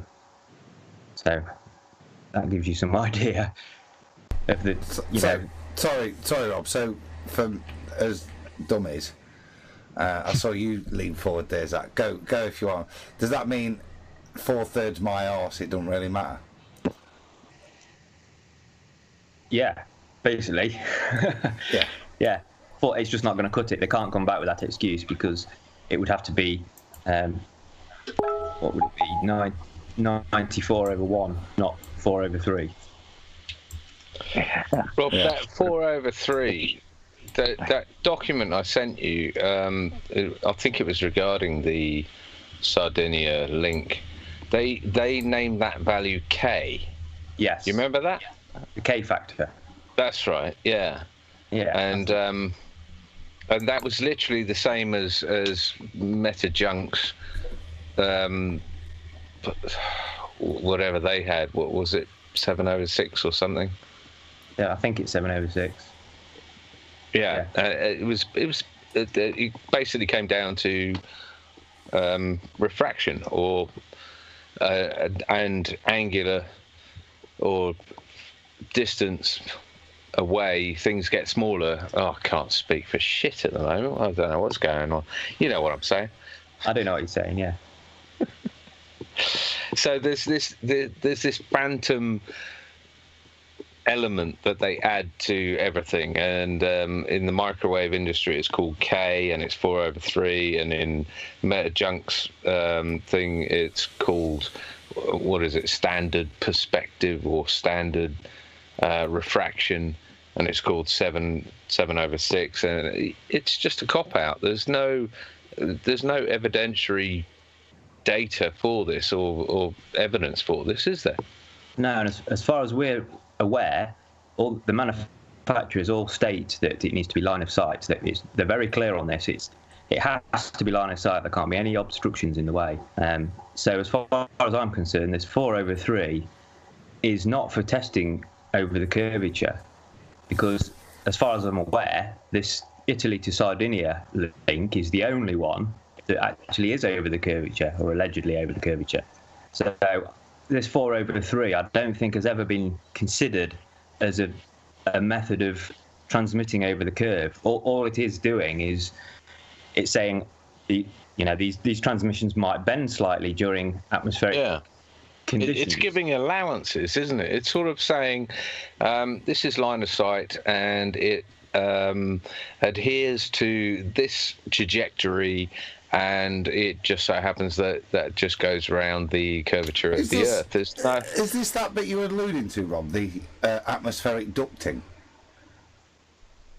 Yeah, I guess that would the atmospheric ducting would be a result of this. Yes. Yeah.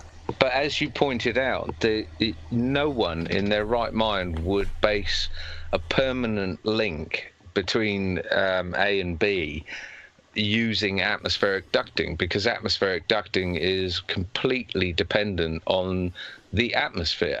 And like you said, this is this has to be line of sight, and they sort of told us that it was line of sight. Anyway, I'll... Well, John, no, that's important, because is this, Rob, why you're doing it over a prolonged time period? Because, excuse me, ducting is relevant to the atmosphere to establish the connection.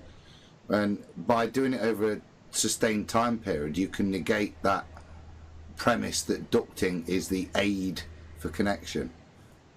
Yeah, exactly. If we can get an established signal, a link, then all we need to do is leave it there for a prolonged period of time. Make sure a few weather fronts have come across, some different atmospheric conditions, maybe some rain, and if it still holds throughout, which all indications say it should do, and which, in actual fact, that is a requirement. If a customer expects, if they're having one of these deployments of these antennas, the customer expects a stable link, not weather dependent. It needs to hold.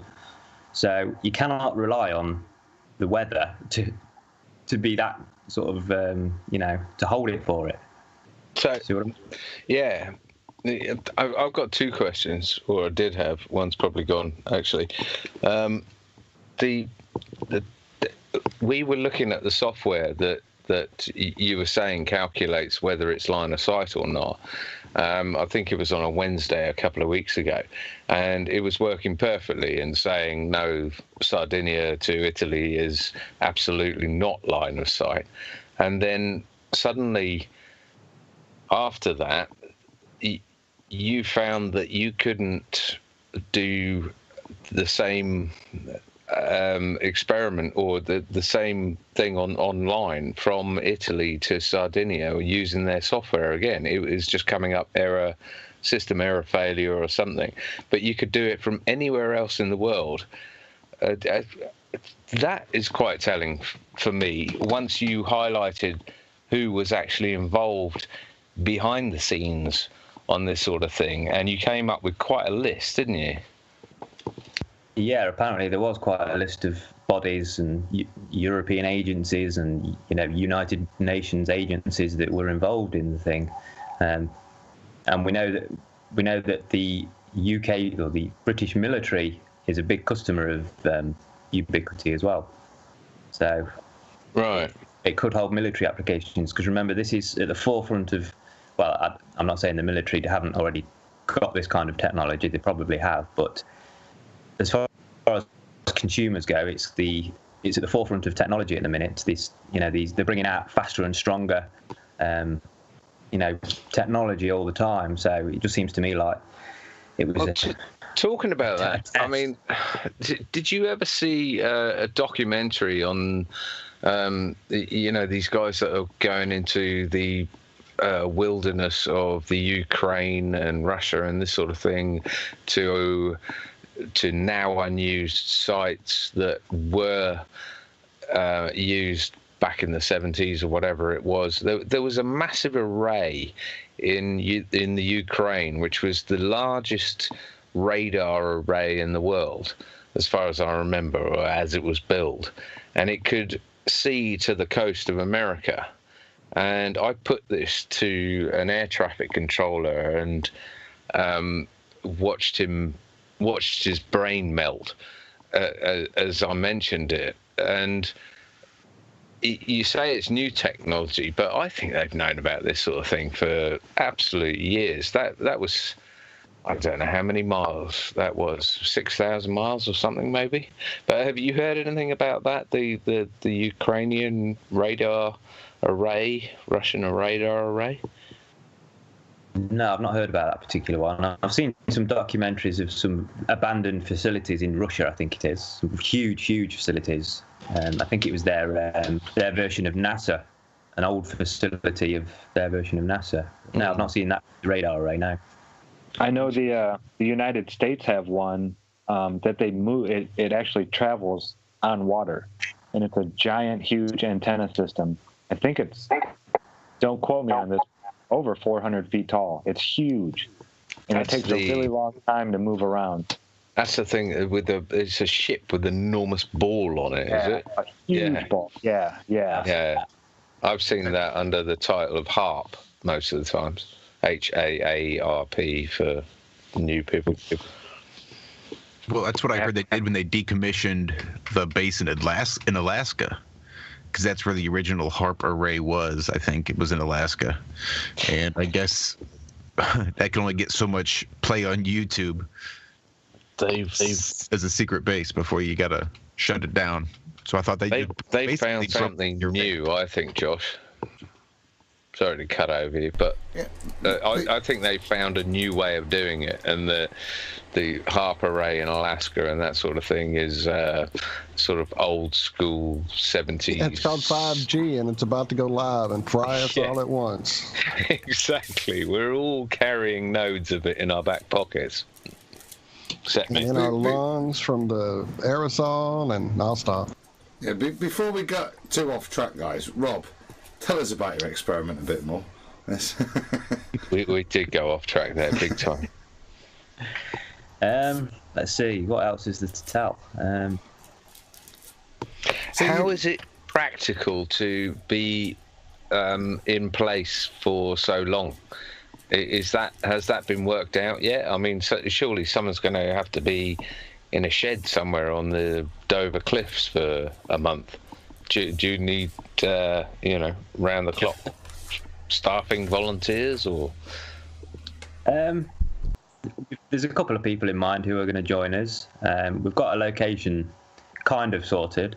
We're looking into some accommodation. There's a place right on the edge of the cliffs that would be an ideal place to set up a base. From the other side in Holland, I think there's, as you probably know, there's not many high places in Holland. It's pretty flat. So the idea is to use I don't know if you're familiar with them, it's called a cherry picker.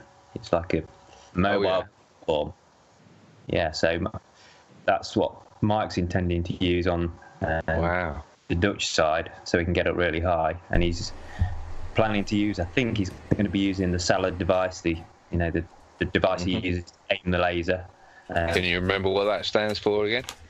Super accurate leveling laser aiming device. Laser, that's it. There you go.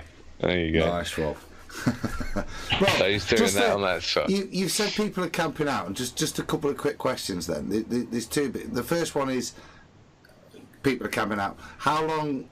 You've mentioned weather fronts. How long are you expecting to conduct the experiment over in terms of days? And secondly, you're doing the microwave. Is there going to be anything optical or laser based to run alongside or attempt? You've said you've got the salad there, so. Yeah, the plan is to do the laser as well. We're not sure how well that's going to go because I don't think it's ever been attempted over that distance before. But we might as well, since we're doing it. We might as well. So, yeah, and we're not camping out as such. I don't really want to camp, but I like camping, but I don't want to camp out there for the duration that we're going to maybe have to do it, which is we're looking at 2 weeks. Mm-hmm. To be that there in total. We're hoping it won't take that long, but we're setting ourselves aside 2 weeks. When? Can't tell. Don't tell them. No, sometime roughly. This summer. Coming soon. Coming this summer. Before autumn then. Yeah. Cool. Excellent. Wow. Yeah. And are you involved in this personally then? You're going to be there. Yeah, I'm going to be there aiming the microwave antenna as much as I can. It's the actual transmission is going to come from the Dutch side, so I'm going to be there ready to receive. So you got people to record the event? That probably will happen. We haven't really discussed that yet. It's been more the actual getting the equipment so far. Which, like I say, arrived yesterday, so Mike's going to be doing some testing with that over the coming weeks, just to make sure he gets familiar with the system, how it all works. Because there's some cool facilities on there, inbuilt software facilities such as a device, an audible sound that so when you turn the antenna away from the the other antenna, it beeps slowly, and then as you turn it towards and it gets a better signal, it beeps faster. So it's cool. And sounds pretty cool. Spectrum analyzers and all sorts inbuilt, so it's quite sophisticated stuff. Okay, so where did the funds come from to buy this? People will want to know, obviously. At the Rockefeller, UN. the antennas have actually, I think they've come from Mike's back pocket. Flat Earth, we love it. So all thanks to him for that. I mean they're not cheap. It's pretty state-of-the-art equipment. It's a good job we didn't have to go for 11 gigahertz, because that's probably double the price. So. Bloody hell. Wow. So how do people keep up with this? Do you know? I am in the middle of putting together a project brief, which it's going to go to everybody at FE Core for comment, or it has gone to everybody at FE Core for comment. So as soon as that's decided, I'm sure they'll publish something on their website, and then it'll get marketed in the usual way, maybe YouTube videos and such like. But we're being a bit more coy with this one than we were with the the late Balaton and the. Yeah, I implore that you be a bit more coy about this one in terms of exact locations, exact dates and everything, because, we know what's going on. Yeah. You mentioned FE Core. Zach, have you, you've got connections there, have you got any insights into Rob's stuff? Yeah. Oh, yeah. Well, I have my ear to the ground there, and I get to hear a lot of what's going on there. And, yeah, it's amazing. Just the conversations that they have. Most of them go way over my head. I have to go looking and researching for hours to even understand what they're saying. Me too. There's a lot of super intelligent people that are working on this stuff. It's just really, I'm like so humbled. I don't say too much, It's really just it's a great learning experience just to watch how all these great minds are all working together to accomplish one thing. It's awesome. It truly is. It's a beautiful thing to see. Yeah, and I thank everybody that's a part of it. You guys are doing a great job. It really is awesome. Like you say, the conversations that go on there, it's just I can chime in on the bits that I have some knowledge on, but most of it is way over my head. Yeah, very bright people that are taking a look into a lot of this stuff. Yeah, put a lot of time and effort, and I mean, you get away from a comment thread for a few hours and it's filled up to 99 sometimes, real quick. But yeah, it's hard to keep up. Yeah, dedicating a lot of their time and effort into doing this stuff. Yeah, get ready, folks. It's going to get really, really. They're going to be putting out some amazing stuff. Yeah, I was going to say. I mean, this is awesome. This is what's been cried out for 3 years now.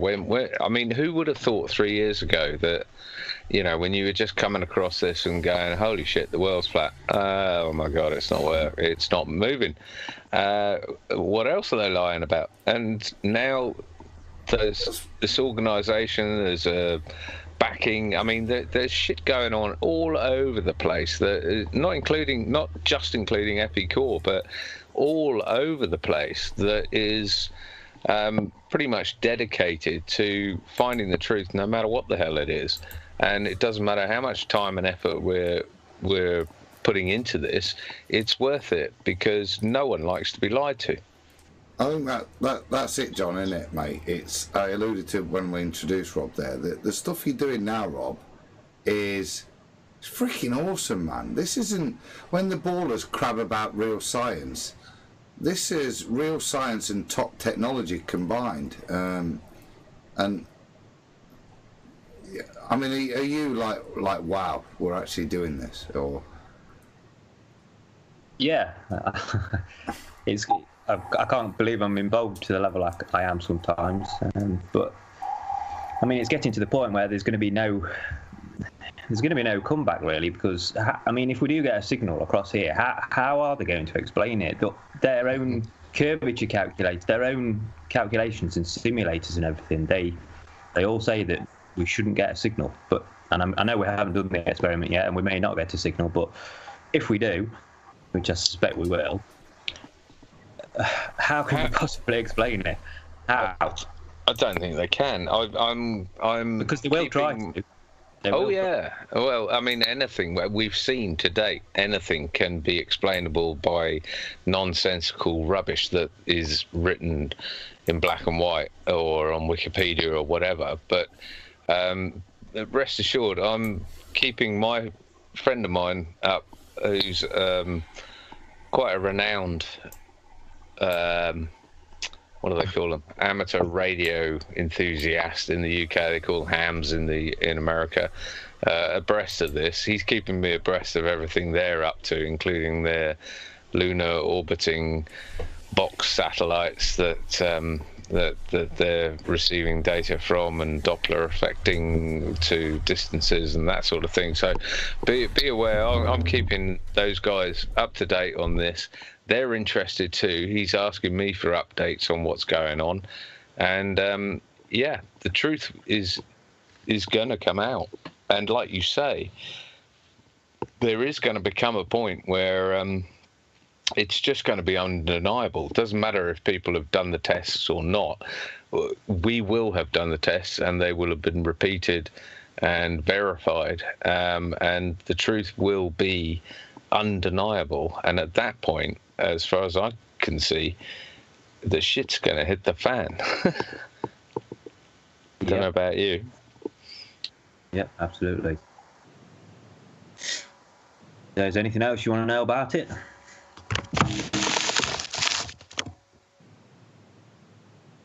Probably. I want to know the date. I want to know the time. Right, exactly. I don't want to hear it on here. We don't want to spoil it. Right. I want to keep it quiet. But I don't know. I think we got Martin Leakey in the wings as well at some point. It'd be lovely to have. He is in lovely chat. To have a crossover. Even as I'm checking over into the chat, I see Martin right there hanging out with us. So we appreciate your patience. It has been quite a packed show today. Everyone, thank you so much. It has been amazing so far. Rob, thank you. This is exciting. And I hope someone thinks ahead and plays a little bit of some Cliffs of Dover, one of my favorite songs. So. Can you stick around, Rob? I'll stick around for a bit, yeah. If anybody wants to join in or attend the experiment, then feel free to contact me. That's for any of the listeners available in the UK.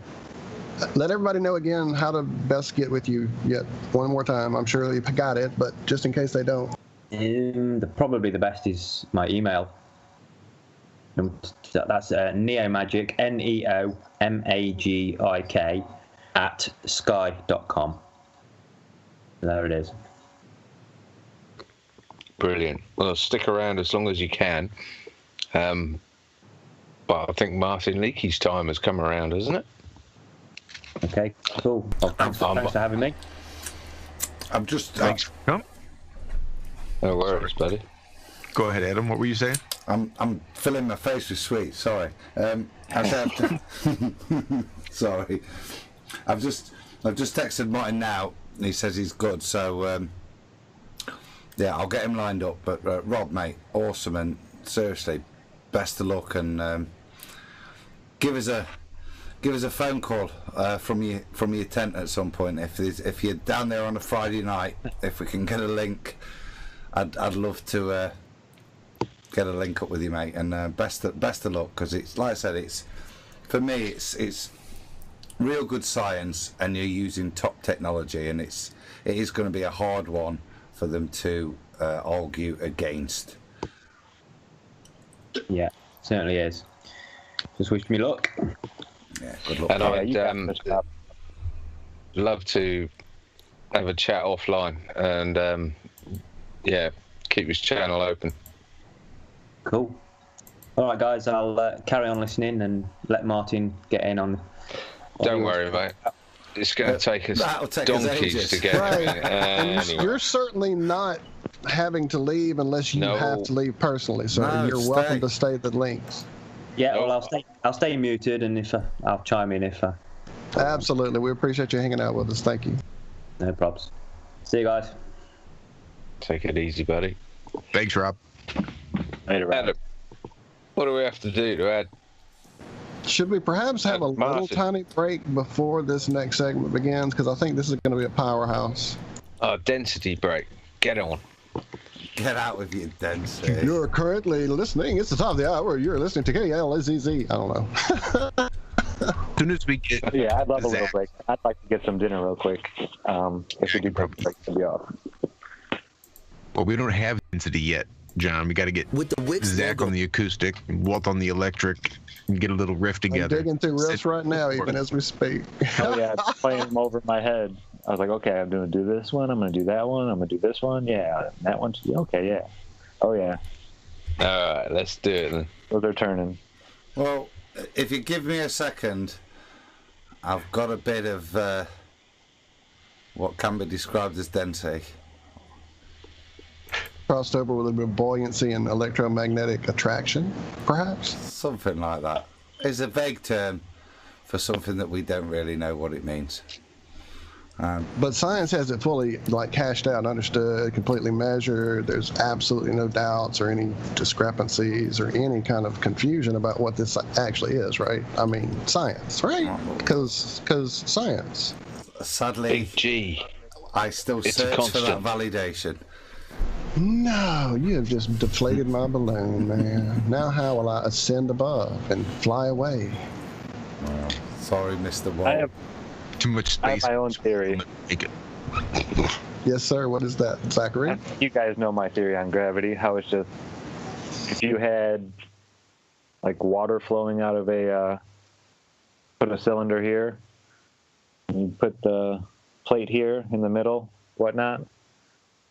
The water was flowing from the top through that, like a screen maybe, and then down through the bottom, just like the electric field does to us, that it would hold you down, that you couldn't jump up past the water because the water is constantly always pushing you down. So we replace that water with the electric field, the positive that is flowing to the negative electricity. And they say it's equal to gravity. I mean, it is gravity, but they didn't know what it was. They said it was gravity, and it's the attraction because of mass. But in reality, it's just electricity. It's one of the four forces. It is That's a thing. Electrostatics, isn't it? No, it's not electrostatic. Electrostatic is more when you have one surface that's charged and it creates induction on something else. And that is different because eventually the particle that is touching the plate will eventually get so charged that it would have to go flying up until it hit the other inducted plate. And that doesn't happen. Yeah, it's actually electric charge here and an electric charge here.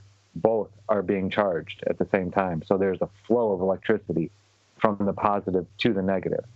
I don't know how it happens. I have no clue. Don't know where it starts and where it ends. None of that stuff. But that's my idea of how it all works. God, we need to look into that. We need to delve into that because I've got 100 questions on that straight away. I've done experiments where I'll take a piece of, I'll take two plates and I'll charge them, but I turn it upside down. I put the negative on the top and the positive on the bottom, and I can put a piece of tissue paper in there and I start cranking it up and add a charge to it, and the tissue paper will fly up to the top. Yeah. And if I only charge one, it will actually start bouncing back and forth real fast, rapidly, because then that's induction. It's not a current. It's static electric. So that's my theory on it. That's my idea. Yeah, I think that holds water. Yeah, through experimentation, that's what I see, at least for now. Yeah. Well, I think everything comes back to electrics. So, yeah. Hey. Hi, guys. There's the man. I'm here. Martin, hello. How are you doing, son? Thanks so much for the invite. Thanks, Zach. Bro. Yeah, it's always a pleasure, Byron. Thanks you well. Oh, is that a new room? I don't recognise that room. Yeah, no, this is my bedroom. I set it up and with all the kit you sent that. I set it up in a corner here, so I've got like a little flat Earth British studio. No, that's nothing to do with me. And so the thing is, there's like a wall that side, and then a flat, and there's a wall there and a room. It's just no one to bother while I'm speaking in here. So it's great. Brilliant. Imagine being on vlogs like me, like year after year, in different hangouts, how annoying it could be, say, for a neighbour. I had to explain to my neighbour about, you must be wondering what's going on with my life. She, no, not at all. Like, well, I'm a flat earther. Not just any old flat earther. And I started to explain to her. Like, I red pill every human being I see. I mean, everyone. You're long overdue being on the show, mate. Long overdue. We've talked about it's it incredible that it's been this long. I can't believe. I would have come time ago and just been so busy lately, guys. I've had to take a back burner on FE, which is breaking my heart because say 4 months ago, I was like full steam ahead. It was fucking brilliant. We were just coming along with such power. It was just like tangible as something big was going to happen. And then all of a sudden, big tragedy in my life.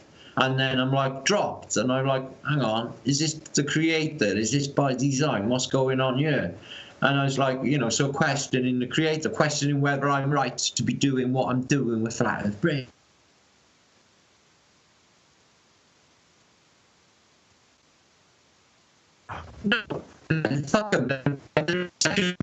Uh-oh. Is it just me, or is it everybody? No, I think it's everybody. I just killed my camera thinking I was losing audio from that, so my goodness. Martin, we're having trouble hearing you, brother. I don't know if it's just your internet or what's going on. It's the Iron Realm. I mean, I know what's going on, but... Yeah, I'm here. No, completely frozen. Darn it. Oh, I'm hearing him again. He's starting to move. Yeah, that might be better. He turned his camera off. That might be better. Yeah. Me? It's still coming and going and very choppy. Do you know anybody? Guy named Hacksaw? No. Oh. Darn it. Well, it wouldn't be Iron Realm Media if we had a smooth intro at all. Martin, it might be worth you trying to do logging back in again, and maybe turn the camera off. I don't think I have him on my Skype. If someone maybe sends him an actual text, he may not even be hearing us. We may be completely frozen for him as well. So you could probably grab him now while he's in the conversation. Yeah, I'm trying to do that. Multitask. Yes. Always the way, isn't it? Gotta love Fridays. Gotta love Fridays. And I really do. I do too. I look forward to them every week. It's brilliant. This Friday, on. Sorry, Zach. This Friday is a special Friday for me. I just received my first burner. Ah, yes. What is that? What you were holding? Nice. This is a alcohol burner. You can burn ethanol, methanol, stuff like that. No. Or alchemical works. It's got two little tiny holes in here. You just fill it up. I tried to build something like that. It was billed as an alcohol burner. Yeah. And you'd have double the loops that you got on the top there, and had tiny little holes in it that you'd light, and alcohol in the bottom. And I bought a copper pipe bender and all sorts. And I couldn't bend a pipe to save my life. I've still got a pipe in the freezer at the moment, with water in it that I was going to, but I didn't have any luck bending pipes. Saying that, I'm possibly about to buy a 28mm pipe bender. You're gonna learn. Oh, shut up, You're gonna get it. I'm gonna learn. Yeah, there's nothing I can't learn. That's right. I don't know. Yep, still at 99p. Lovely. Have we got you back, Martin? Nice. Oh, dude, they got the BBC TV vans around your neighbourhood.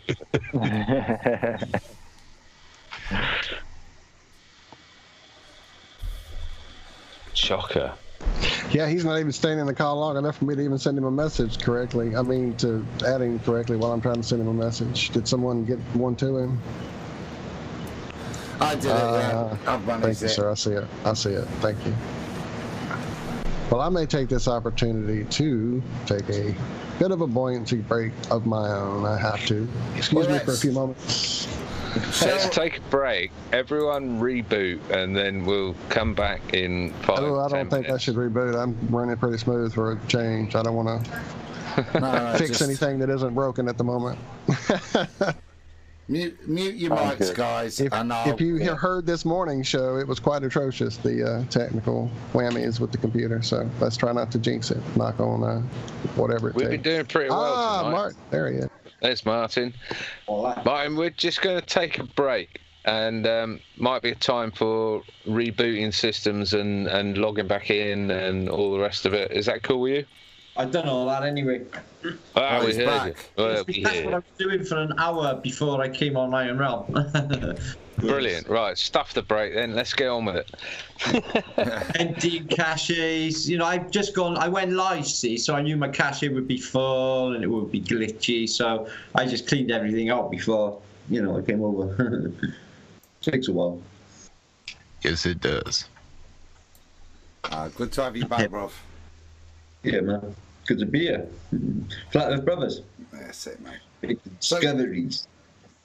So the reason we invited you on is you've been digging up stuff that I was well into well before Flat Earth, and I'll get into the more specific stuff you're doing a bit, but in terms of questioning history and it's complete fabrication, and I think as more and more we look into it, it becomes less and less believable. I think last week we started with talking about 500 years, and I suppose the first question I've got for you, Martin, is how big a lie is history? We are in very small pockets of time, and we don't know what's outside of these pockets of time except for chaos. Okay, they lock us in these small pockets. We can't prove anything previous to 1850s. Whether the dead I can show you now on a vlog are all missing for some reason in the mid 1800s. So what I believe is going on, I believe that this parasitical form, if you want to call them, these controllers who have put themselves all over the architecture, by the way. Now, I believe they've been doing this game with us for quite some time. I think they're outside of age. I don't think they aged the same.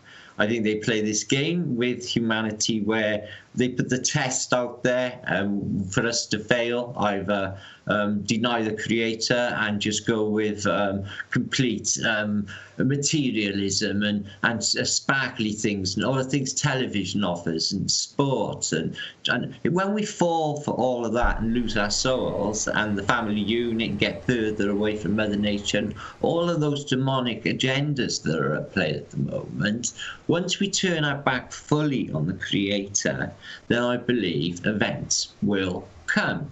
Now, do I think events are natural phenomena from an vengeful God who's going to have you if you don't do as you're told, as written in the Old Testament? A very angry, vengeful God. Well, no.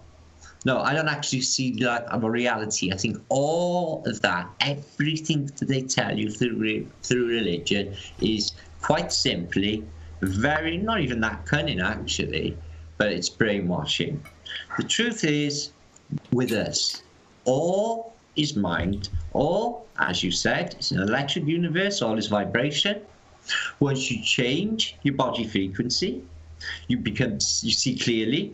Everybody else around you connects to the same vibration. You talk about 432. I listen to it all day long, all night long, and my thoughts and all of these discoveries I'm seeing to put out of the ether, which I call the Akashic record. Now, I'm starting to believe that we're actually not like we keep information in our minds.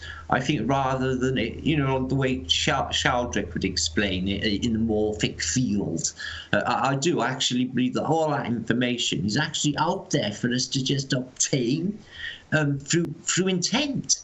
Because some of the discoveries I never expected to go down. I love history. I got bored with flat Earth early on. Say about maybe 6 months in, I was saying with GeoShifter, it's like, this is just going to be the same stuff over and over again, isn't it, for years? I'm bored already. So yeah, I am the same. So I thought, I'll do something else. I'll go into history. I'm good at that. But what I didn't realise was that every single thing that we read is fake. Everything. I can prove it right now. First, it goes to Holland, to the Flemish history translators. They put what spin they put on history is determined by what denomination of church they belong to. So you will have, like say, the Mennonites fighting maybe a Jesuit church for interpretations of our history. And as you know, history always goes to the victor. Now, unfortunately, we've been subject to a mighty empire. As far as I can make out, they showed up from the east. They are not us, and they are not Caucasian. I don't know who they are. When they turn up, they make Xerxes' army, right, look tiny. Okay, this is right the way to antiquity. You can find out about this anomalous army. Now, back to events. Is it from a vengeful god? Well, I'm starting to believe now the controllers as powerful, maybe Zeus looking down in his pool at us foolishness, of how foolish as people always falling for the tricks that they give us. Do you see that? So I don't, like that sort of Zeus sort of figure up there above the dome. Look, one of the sky people live above the dome, which I believe is happening. Okay. I actually believe there's windows, and they sort of really look down at our foolish asses because we keep falling for these really, superficial tricks, superficial paradises we keep falling for. Okay, really, like when the devil was talking to Jesus constantly in the desert, tempting him. Well, that's that parasite. Now, once you realise that negative voice in your head that's telling you bullshit, that's making stuff up, making up scenarios that don't actually exist, which make you worried, make you ill if you start believing them. Yet, it's come out of your own mind. So your psyche is your enemy. Your psyche isn't even your friend. So I believe that is external causation. I believe that comes from an external form, a parasitical form that gets into your psyche, and I think it darkens the hearts of men, good men. That's what I believe is going on. And I believe this empire that took over, I got proof, I could show you now. They go to indigenous, a fleet turns up, they go to indigenous populations which have no poverty, no problems. Give it a couple of weeks after they take the bosses off, they're raping the women, they're eating everybody and murdering and crucifying entire populations. I mean, this stuff went on in the recent past. Now, I live in a city that's got 2,000 years of history, apparently, Cardiff, capital city of Wales. I walk through my main city streets, St Mary Street, and look around. The oldest building is 1850, almost as if there was nothing before. what the fuck is going on? Where are all the older buildings? Why did they knock them all down? Then I research the war. Well, I know about the wars anyway. The First World War, I don't think anybody can tell me anything more about the First World War. This is my speciality, and the Crimean War. Now, it would seem that it was more about the redefining of borders and the boosting of the military complex and the story we know of the Rothschilds. I think that they were getting rid or bombing the existence of what we were, who we were before, which were we lived in a more vibrationally vibrant place where we were living longer. We were healthier, trees grew bigger, fruit grew bigger. It was a much better place. What caused this?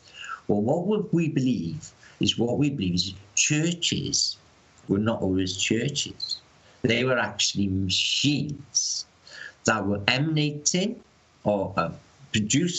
emanating a vibrational quality akin to 432, audible maybe, audible may not be.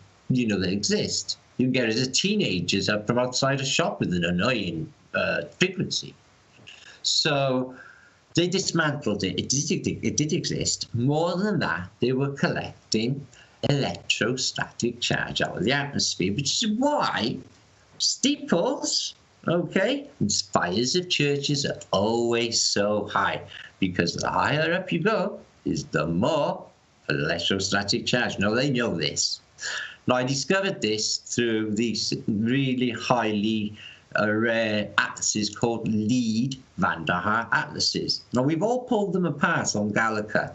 I keep thinking these things being handed to us. I have evidence of them being tampered with. I have evidence of them being sat on for 100 years in Holland. So what I think has happened with these atlases, I think they are a version or a part version of the real history, is what I think. And it is completely nothing like you think. But all of the stories you read of Napoleon, and he's a Mason. They're all Masons. So they're just making shit up. They're putting it in books, and we believe in it. Even the classics that we read. I'll give you an example. Robinson Crusoe, Defoe. Classic, isn't it? The guy who wrote that was a student in Cambridge who had it plagiarized because he was a savant, stolen, and took off, and they invented Defoe. Well, they did this with countless people. Think tanks, they got all of the elite brats into Cambridge and Oxford, the best of them. They used them for specific purposes. Tavistock Institute later, when the social engineering really started to kick in. The thoughts of the British person, say, when they look at a poster and there's a picture of a Hun maybe crucifying a baby to a dog, which actually did in Britain, It's just brainwashing people against people they don't even know. But when they went to war with them, found out they were exactly the same people. They're us.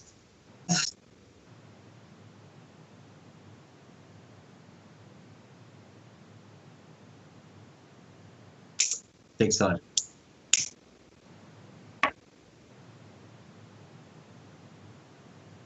It's the biggest, yeah.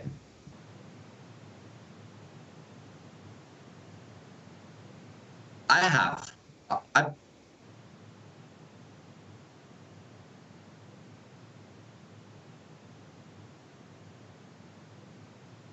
Okay. I'll kill it all now for you, straight away. Right.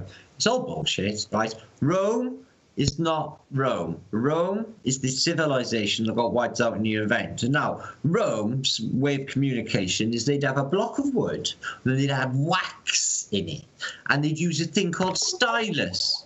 And they would write in perfect writing in the stylus.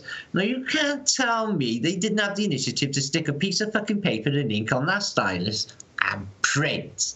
So, yes, they 100% were printing. So they didn't have scrolls, okay? The Romans had printed words. Now, scrolls and these things like you find in Dead Sea Scrolls are just figments of insane people, okay? The fact remains is all of the literature was burnt around the 1900 mark. All of the history for the previous 100 years in Britain was burnt in the Birmingham Library fire of 1900. So they got rid of all the previous history. So if you want to find anything, they make mistakes. They leave tidbits, and you've got to know the quote.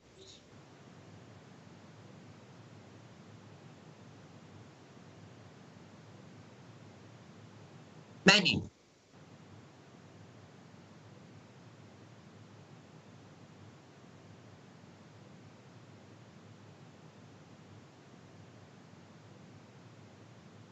Well,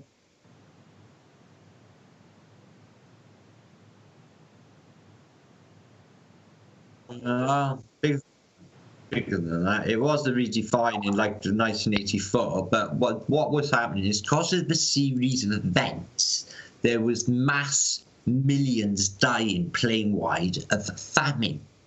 Okay, I mean all across the plain. People were dying of famine. And this is not just from 1811 through to 1812 and onwards. I'm talking right the way through the 1600s and the 1700s. Now, there's a thing called the fold. Some people call it a loop, where they say there was an actual 100 years in between the 16th and 17th century. Now, something really sinister happened in this period, guys, in the 1700s. It stinks. It's tainted with demonicness. Everything about their art, their literature, the works. So I feel that these people have taken over. I think it's called the medieval period because it's middle evil period. I love it. We're in the later evil period. The beast is not yet fully grown, but I can assure you he is very nearly. And when the beast is fully grown, right, we might be all right, but your ordinary is going to be fucked. You won't even be able to eat a meal because they don't know how to survive. They've taken all of their survivalistic abilities that everyone had 100 years ago. I sew. If I break a pair of socks, I sew. People can't go out and snare or hunt or fish or do shit. Probably haven't even seen it now. That's it, Martin. That's it, Martin. We're pretty much there at the moment, aren't we? I mean, not many people would know how to feed themselves. Not many people would know how to feed themselves from a hedgerow or catch a rabbit or whatever takes your fancy. There's none of that left. It's been bred out of us. Take off other people is what they'll do. They won't. What we won't get is community. So what I'm fighting for now, and I got people, a lot of people in my own area called Ely, which is really tough area, watching me and listening to me. I'm saying the crack dealers, because they're going around in their little fucking handbags, I'm saying, you may think it's funny and it's all right now having a few quid. You won't think that when you're laying face down in a prison cell with something big coming up your ass. And I said that so that they can fucking know the truth of what's going to happen. Okay? Because that's going to happen. You're a brave man, Mark. Yeah. You're a brave man. So I tell the truth to put them off it so they can have a think and they can have an alternative life. And the alternative life is living a life of truth. So I tried to get to the people close to me. That's people in my area. So because obviously I care for them. Okay, and I want a community so that when any shit hits the fan, we don't all fucking kill and eat one another. We stick together like the flat earthers do, and we use our brains together to survive. Now, this seems to be an ability that the rest of the Matrix hasn't got jiggy with yet. We would know how to survive even without this internet. I bet you us guys, all of us, could survive. I've been prepped 20 years. I could bug out like that and live well. It's a case of finding the others, though, isn't it? Instead of one another. Fuck yeah. Whoa, yeah. I was thinking the exact same thing. I hope I can learn enough from him to be ready when it all goes down. Yeah, I'm constantly constantly at work trying to show people, hey, you can eat this. This whole plant right here, or this plant. My garden, right? The same. Yeah. You tried have you tried Datura? Have you tried Datura? No. Right. Now, I've it says wanted I to, got but the I've never had Psychedelics access. Encyclopedia. It's banned, okay? But I got a PDF copy. And it tells you of all of the psychoactive properties that grow in your garden. Okay? Now, I've tried a load of them, okay? You I'd might love a copy of that, my friend. But Datura, okay, it said to smoke it with parsley. Right? We laughed at that. We thought, oh, yeah, whatever. For 3 days, I was knocking his door and I was saying things that's like akin to, is it still happening? It's like, yeah. We didn't know whether we were awake or asleep. We were, I shit you not, it lasted 3 days and we had one puppy each and it was in the garden. Every single gang got the Datura. Hashtag test it. Yeah, I'm going to the flower shop tomorrow. Right? Azarone, man. Azarone root lily. Azarone, devil root they call it. Yeah, Azarone. It grows in a lake near me, but it's the most foul-smelling substance on earth. They call it.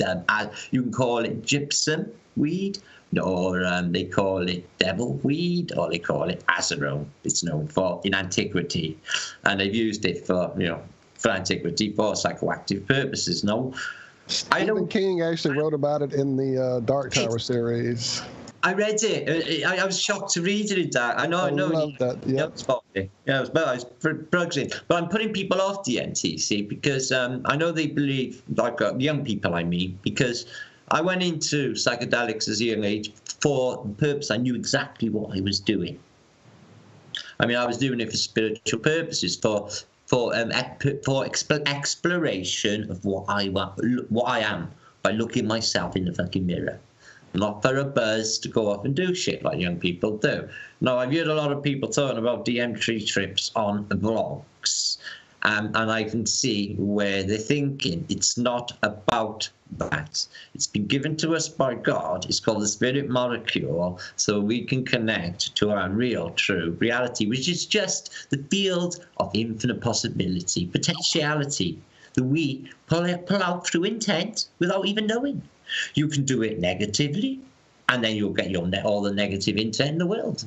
You will come through like rain. Or you can understand reality as it really is, and always know that whatever God will give you, the universe will always look after you when you're true, once you surrender completely to the Creator.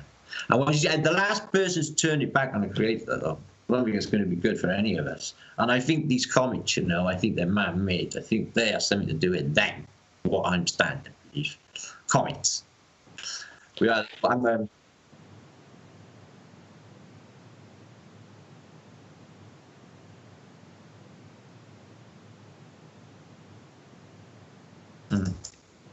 Okay.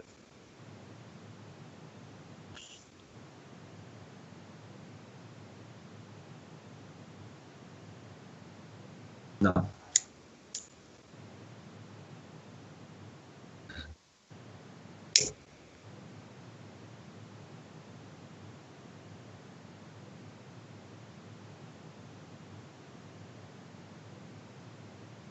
No.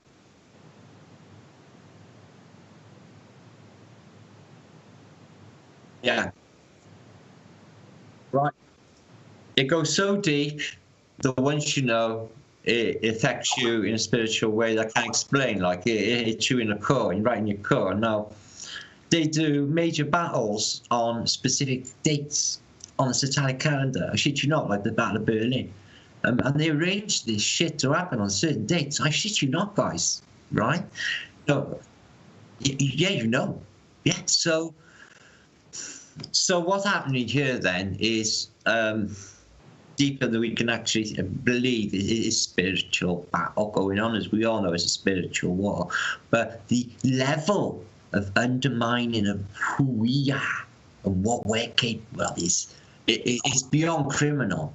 Because I'm not saying we're Superman, but man, we're pretty close though. We manifest. We could. Do you know Jimi Hendrix? I climb to the top of the mountain and I chop it down with the edge of my hand, and I pick up pieces and I make an island. What's he fucking telling you? Fucking A. I love it, my friend. Oh, yes. And your brother. As I have many times watched the sunrise from the bottom of the sea. Okay, do you know what? I was going into mermaids on my channel recently, and I listened to that because it seemed to be a reference to. I'm wondering what's below, and I'm starting to think like there might be like a mermaid race down below, maybe mermaid cities. As crazy as it sounds, they are right through antiquity. I could show you maybe 1,000. And I'm not even joking, Middle Ages maps which will depict mermen or mermaids. And I really could. They're all over the map of Monday or that Monte map, or you name any famous map, and they're all over it. But I've been thinking about above the dome, as well. The key is in architecture. They have stuck it in there.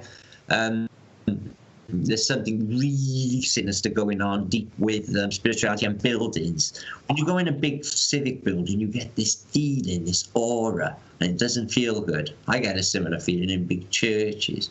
No, they're doing voodoo when they lay the cornerstone.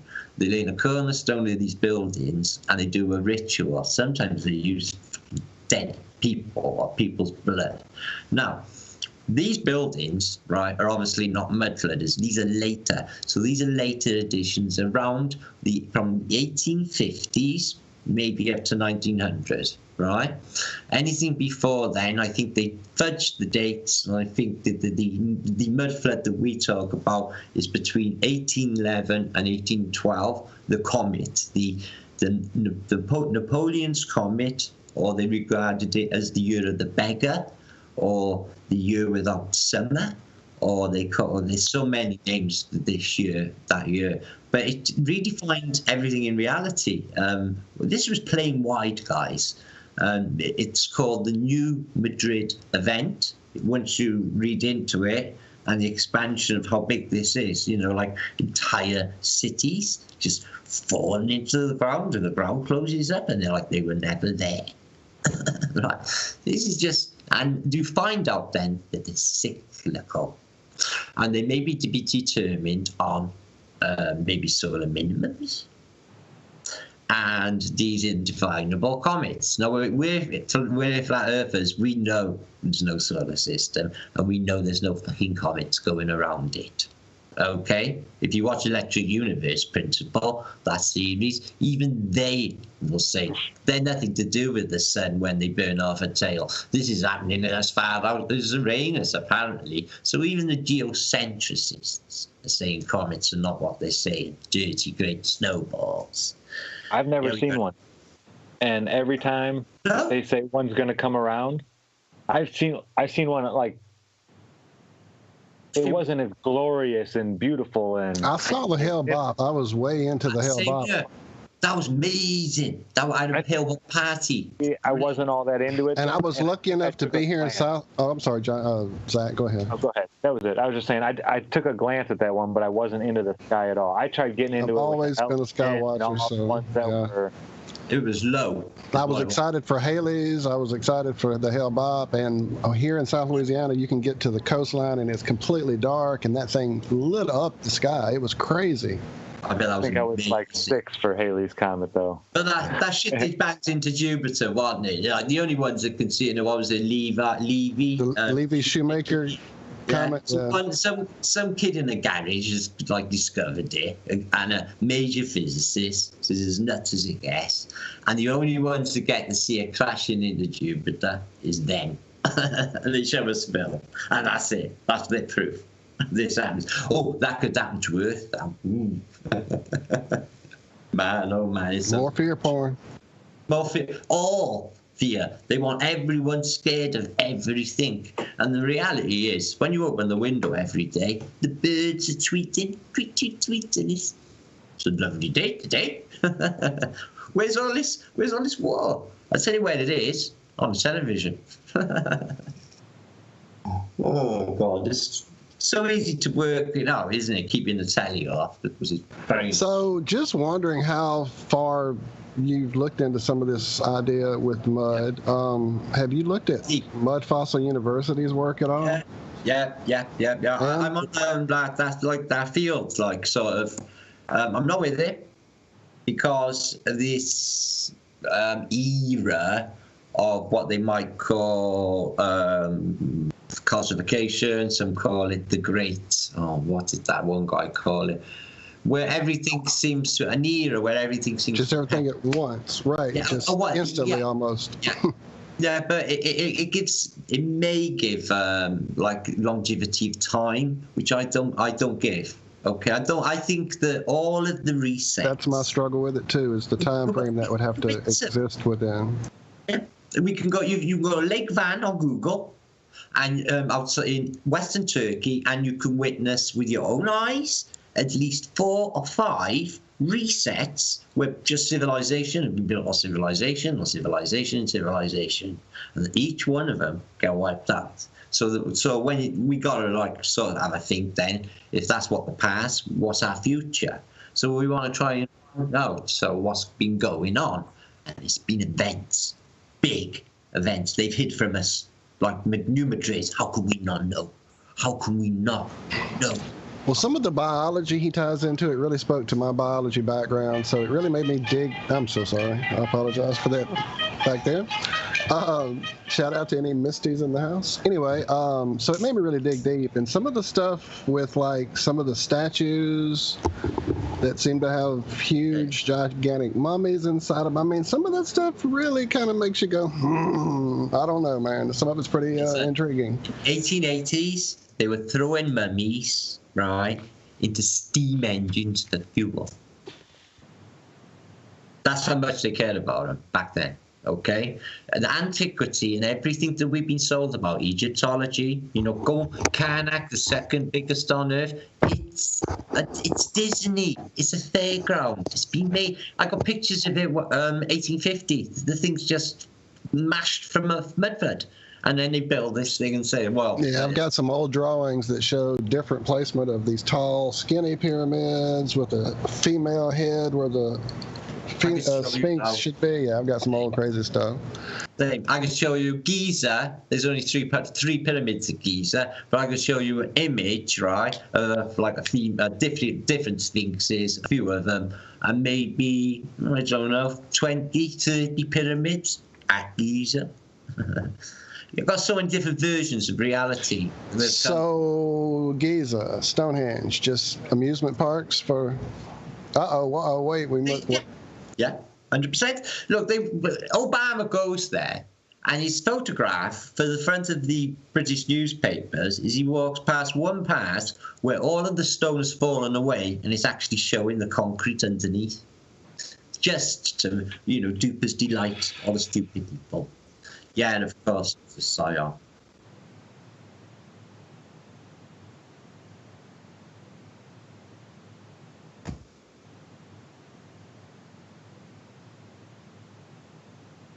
Yeah, you got it. Wow.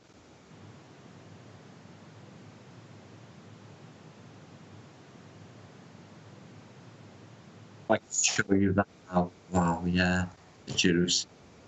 But Baalbek is, because of the size of these blocks, down below as well. I juggled with geopolymers, I've juggled with these things, wood and petrified. But how could they be at this size? Yeah, definitely 100%. There is more underneath that what we see at Baalbek.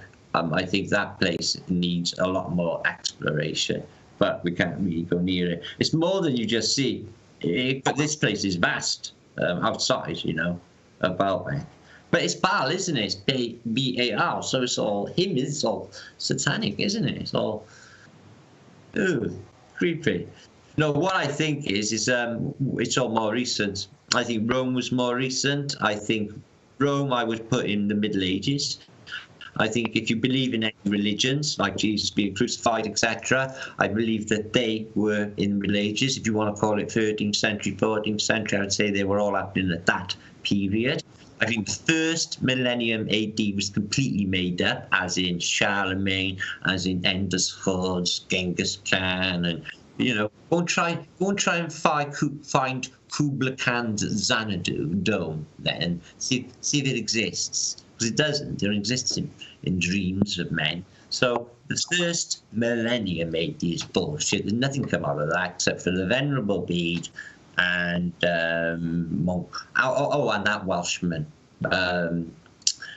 Who wrote an animal. So 2 animals and a few historical figures for 1,000 years, and we were all on horseback and invent nothing. But I took that 1,000 years out, and then I worked on the Noah's flood would have been around, I would say, that mark of 1,000 years, 1,000 AD, Noah's flood, or what they would call Noah's flood. And then I think that there was quite a few survivors and quite a few ships. I think that it took 200 to 300 years for us to get our shit together. I think that we farmed well. I think that we got more powerful people, like bigger boys, got themselves together, controlled. They started to, the old civilization tries to imitate it. And you know what, guys? They can't do it. We've spotted it. We can recognize now the qualities, what they call architectural qualities of, say, Greco-Romano, what they will call, and then you can see the later civilization that came in after and tried to intimidate it, do it. They could not do it. No, it was too advanced. So what technologies I'm going with? I done a vlog last week. I think because of how technical they are, they may have been carved out of wood. And as cathedrals may have been, and may have gone under purification or petrification process, spending long times under mud, silt, water, and then that receded. Everyone cleans up. They tart up the buildings they got. This leads us up to the early 1800s period, where the other event happened with Napoleon. And they cleaned that up, that mud flood event, added stairs on Victorian buildings, altered dates, wiped out all plaques all over Europe, so we don't know who the previous controllers are. And I believe they cleaned it up by 1840 to 1850. Now, I'm studying photographs between 1840, when photographs apparently came along, because the first photographs by a guy called Robert Cornelius, 1843, and that's his first photo, right? So he's one of them Freemasons. You can't trust that.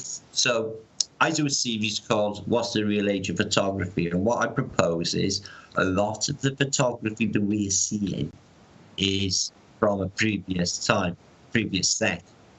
Okay, I think that they repeat these civilizations, these cities, these ideas out of a handbook. I mean, the fashions of the 1930s changing into the 40s, the 50s, the 60s, all out of a handbook. Now, how do I know that? Well, in 1880s, H.G. Wells writes a book called The Time Machine. And he's in a time machine, and there's a clothes shop across the fucking way, and he can watch all the women's skirts going shorter and shorter. And he gets to the 1960s, and she's wearing a mini skirt. Now, how could you possibly know that in 1880? So he was one of them anyway, actual social engineers. So it just goes to show you that they knew everything that was coming. I think it all comes out of a handbook. I think that it is, you can see how the fashions have changed. Do you think that they are an organic? Do you think our fashions are an organic? Like the Sex Pistols, when they came along, they admitted wholeheartedly, Johnny Rotten, what we're doing. His last conference at San Francisco, he goes on the microphone and said, haven't any of you got any idea that you've just been conned? All they were was just invented, and they invented this thing that took over everyone in the world was into punk and skinhead at that time. But it was them again.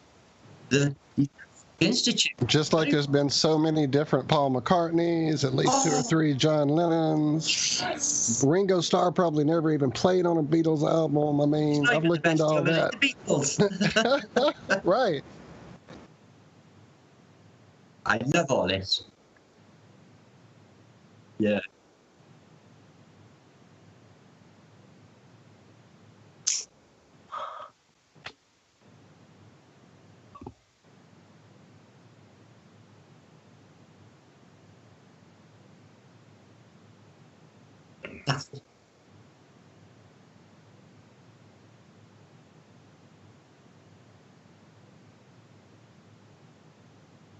Yeah. But what they told us it was age. Yeah, they told us it was age and years and years and years of age, and this is why it's happening. But we know that's not true, man. And I tell you, everyone's saying the same to me, Adam. Now, go walking through their city streets and seeing these, what apparently are sub basements, and when you look closer, they're like, hang on, that was a floor. I just want to be looking at everyone is doing it. It's brilliant though, isn't it, Adam? It's like it makes you go through a city looking at everything really differently. You're like, hang on a minute. I'm liking it. I'm photographing everything now today. You're right.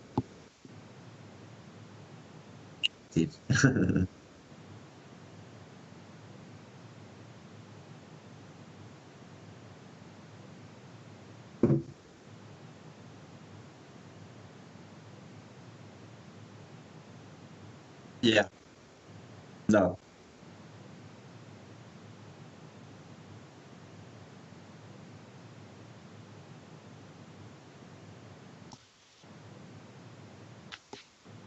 Good.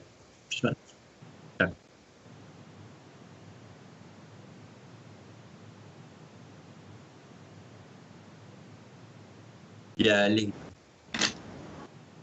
Yeah, I sent a few pictures into the Skype chat of when we were talking about the spires on churches being energy gathering devices. Yeah. Some of those little nodules on those. I mean, look at those pictures. Send those up if you can. Generators. But we also going through. Right, exactly.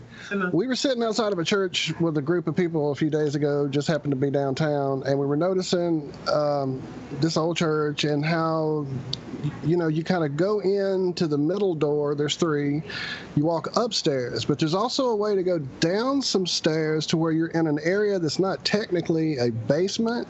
Yeah. There's windows to it, but you're in the ground. Do you know what I'm saying? Like you're looking out at ground level. Your eyesight is looking out at people's feet. You're the same. I know. What is that about? Is that because everything has been sunk so many times, or is that part of the so many connection? Or I to try and discredit, even for me to try to debunk mud flood, I tried to do it to try and find there must be some anomalies, and I found one a week ago with Alex I work with as well, Alex Automagic, a building in Europe which might not have been mud flooded. The pi was right, and all of the basically the schematics were correct that it hadn't been. Okay. But then when we done some further investigation, this was on top of a hill, we come up with a discovery. They were building in the very rich, okay? They built their good shit at the top of hills, their hospitals, universities, etc. And they would have floodplains as well. They built walls called maybe medieval walls. They built cofferdams. They built barriers to stop certain cathedrals being mud flooded, like maybe Cologne. There are a few anomalies that you can look at and say, hang on, that has not been subject to a mud flood. So does that say it doesn't happen? So this is what I think is. I think that some monks, for importance, knew the mud was coming, and because it's falling from the sky from the unknown volcano, and it's dropping it as deep as you could imagine. So they had time to sort of shore up. So I think that's the only, and I'm only talking 1 or 2 anomalies out of thousands that I've got. So this definitely happened, and it's more than one, and it's cyclical. And it's not just mud flood. That's not what it is. It's electrical arcing. It's on a level like you've never seen before. Think thunderbolts, but think intelligent. I know it sounds nuts. Think of being conscious thunderbolts times 1 trillion to what you ever imagined, and hitting the earth. And imagine a tidal wave 600 meters coming the quicker than the speed of sound, because this is what's described. I saw that, pardon. Yeah, 150 years ago. The Adam and Eve paper talks about that too. Yeah, I saw that in a dream, and I haven't wanted to see it. I've seen that in so many dreams, just like I've seen the ground opening up, swallowing things in so many dreams. So And I was about 8-year-old when I had that dream, brother. And it was coming in from the west, and it was just a massive, just water, like high as the sky. I was a kid when I dreamt that. Yeah, same. Wild. But I think it's so, what I'm thinking now is because they're building everything so temporary. Have you noticed, guys, that in the 1800s, everything was stone, good masonry to last hundreds and hundreds of years. Now, in the last 30 years or so, they built fiberboard, crap, paste, it's junk. You know why? So we don't, next reset, don't need any evidence of us being there. Because we got evidence now with the last because the clever guys have worked out that there's loads and loads of fucking civilizations that have gone missing before us, and their narrative makes no fucking sense. Like, can't get entire civilizations just disappearing and blaming on ancient fucking aliens. It's not working for intelligent thinking people, okay? So something else has happened. So we know that this place is cyclical to resets, okay? They don't want to leave no evidence of this one. Everything is temporary. Breeze rock, as you say, timbers, so that it will be very little.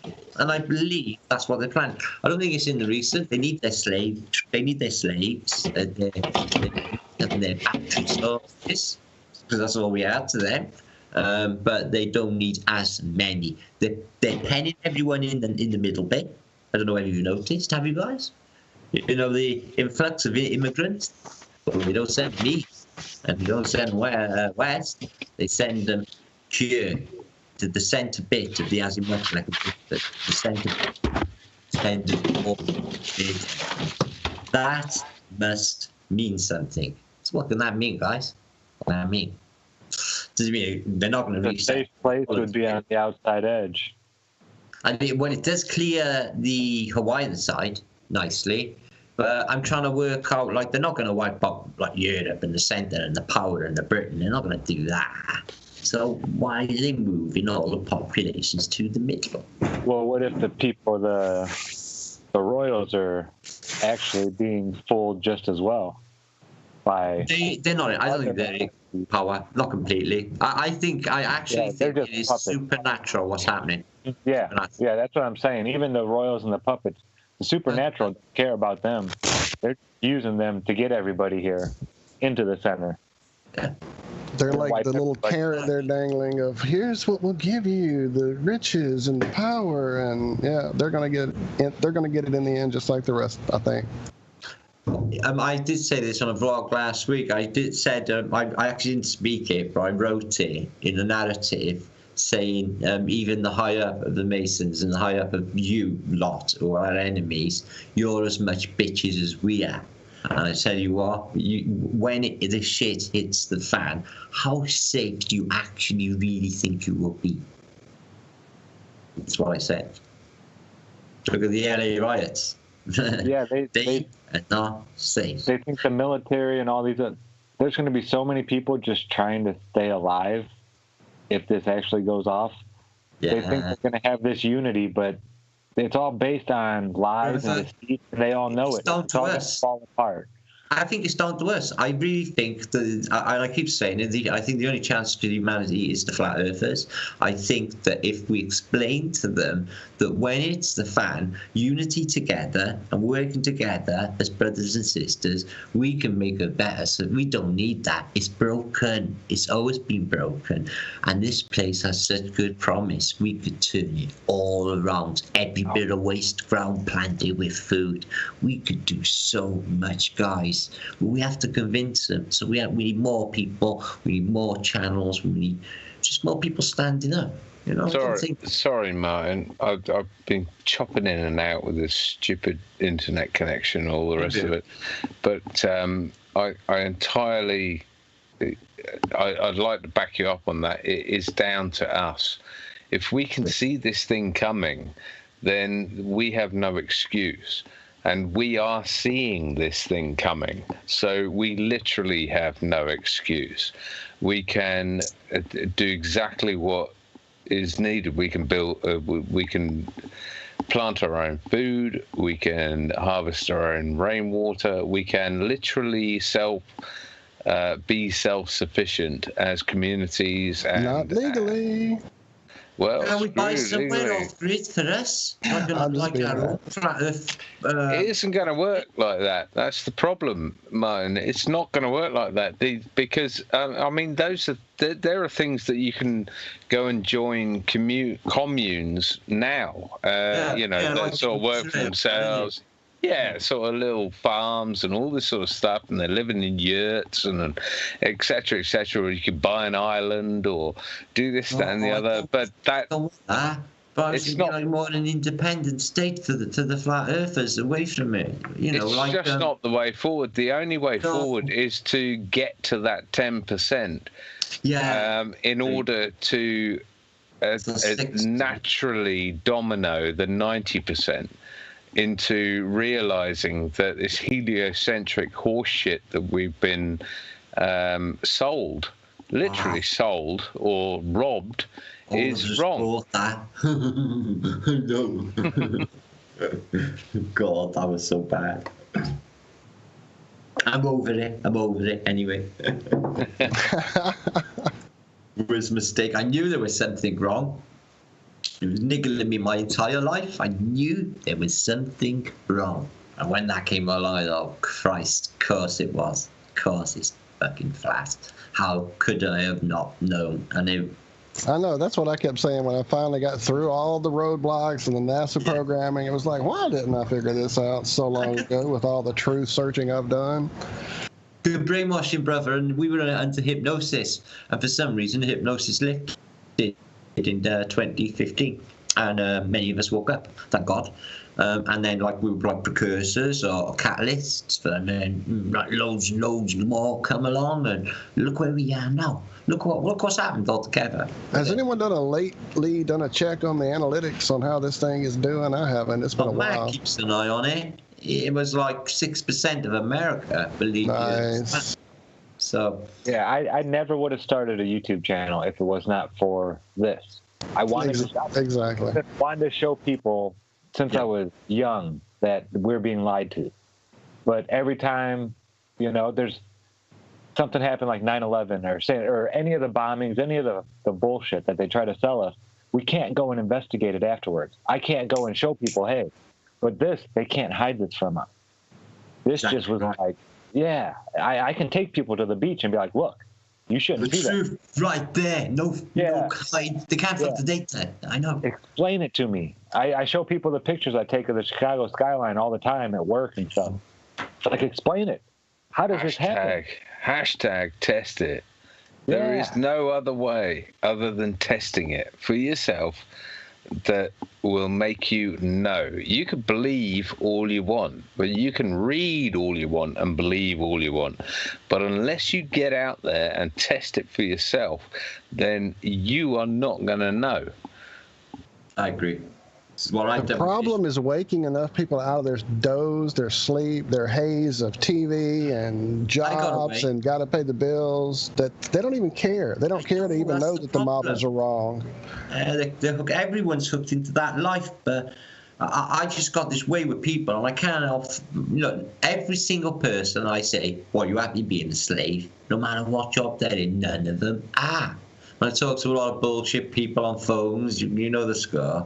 So I feel I got a way about me that if I can get a crowd that I can convince or tell a lot of people the truth, if I could just get enough people, if I could get 100,000 people at Glastonbury just attention for half an hour, 10 minutes, and explain this, because it's quite simple, isn't it? They're lying. I think you're doing it, Martin. I think you're doing it. Whatever you're doing right, because I was attracted to your channel when all the shit was going off and all the personality challenges and everything going off, and you were involved as well, and it was doing your head in, but you were deliberately involved because they knew they would get a reaction from you. Still there, still using me. Eric Dubé had a video, brought it back out, 2 years old shit, right? So I says on the comments, I says, you never actually, mention whether what you think of me, if I get it, really, do you, after all these years? And he said, and this is what he said, I will be honest, I don't watch you that much, Martin, but I believe you to be a real genuine man, and I really appreciate the passion. What I think you are. I felt so proud. That's what I got. I was really proud, and then people were coming in with comments like, "Oh yeah," and then he was bawling his fucking eyes out with Patricia Steele over Antonio, and bringing all that shit back up. Don't give a shit. Fuck all that. And they don't even know nothing about it, right? Until they were in that spray. The fact is, you're dedicated to looking into this sort of stuff. I mean, whether anyone agrees with you or doesn't agree with you, you're dedicated to looking into this stuff, no matter where it goes. Them off. Yeah, I'm not going to spread lies and to no one.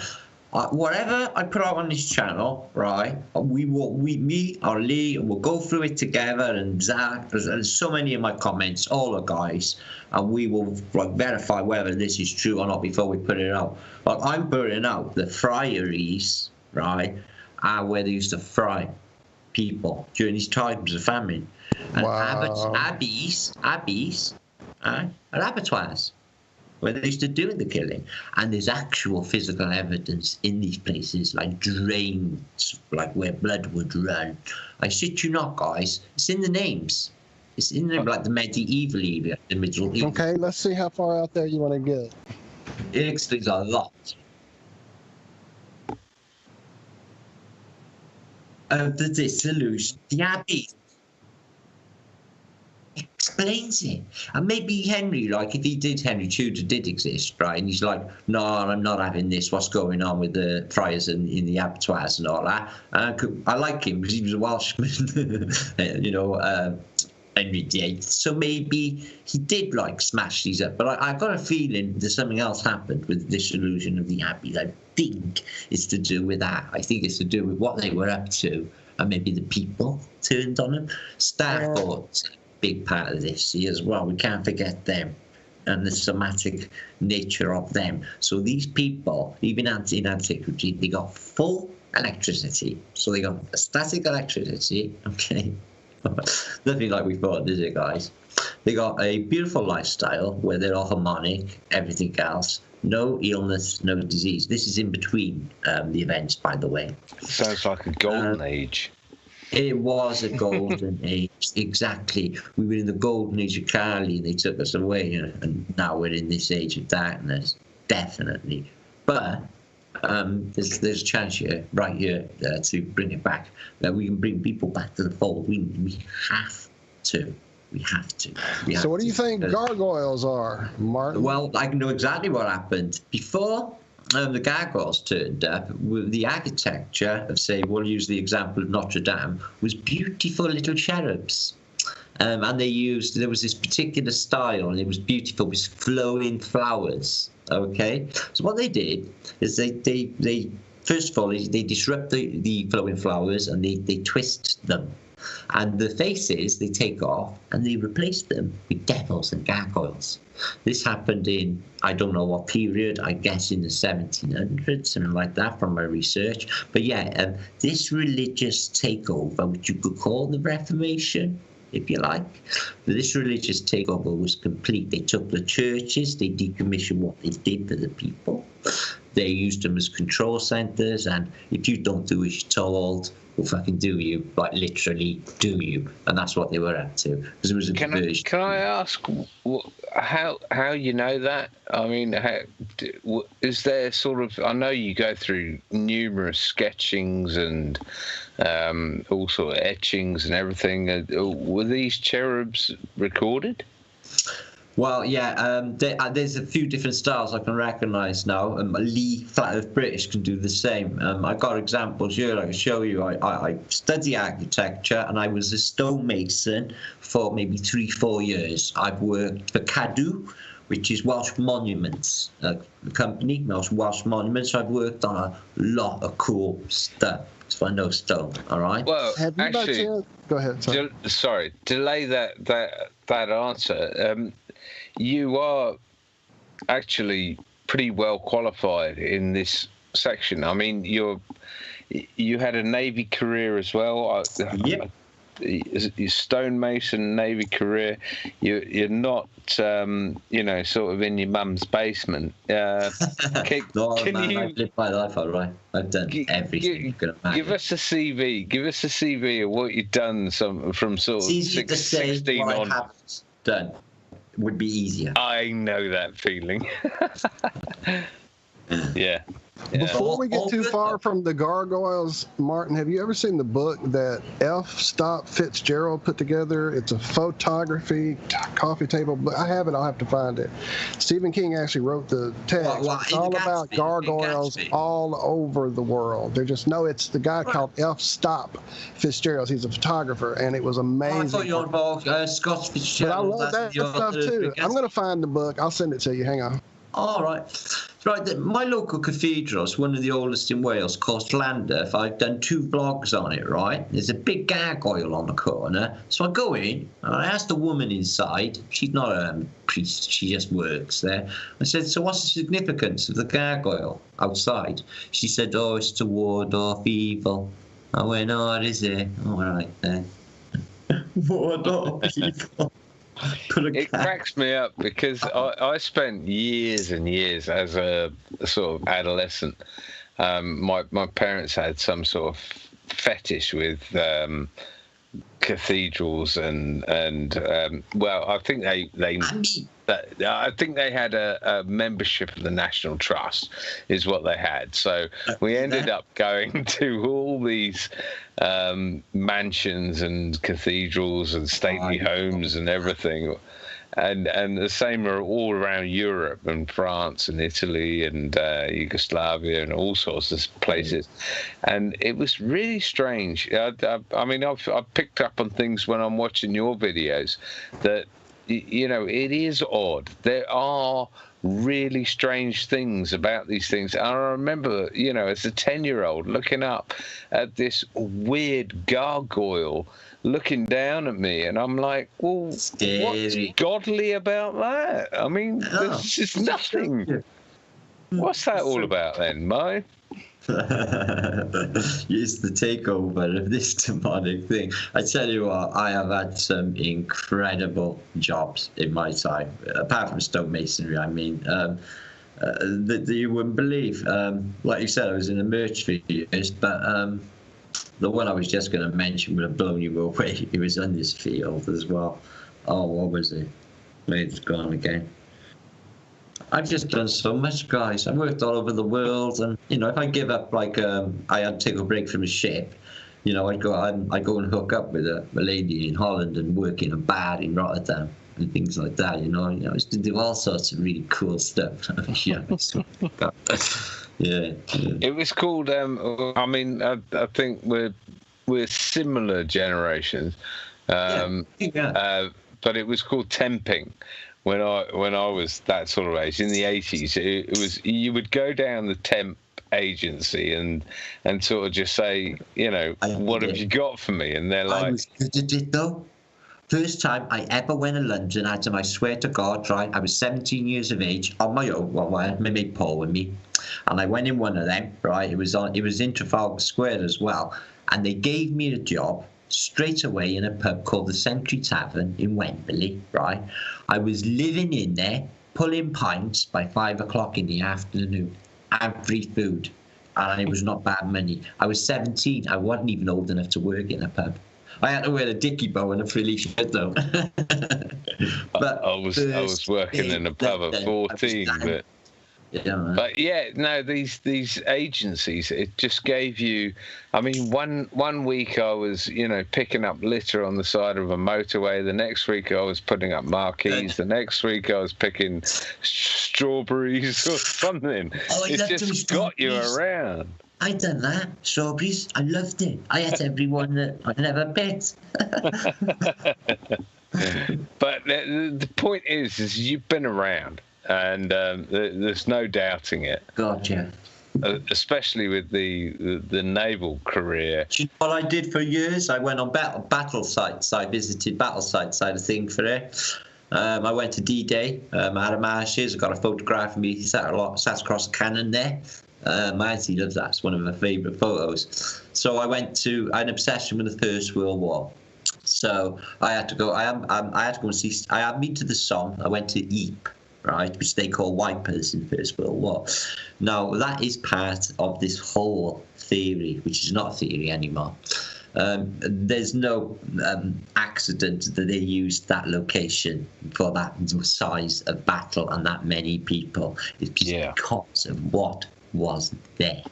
Give us the theory and give us the fact. And I got photographs. I got more than theory. I got evidence.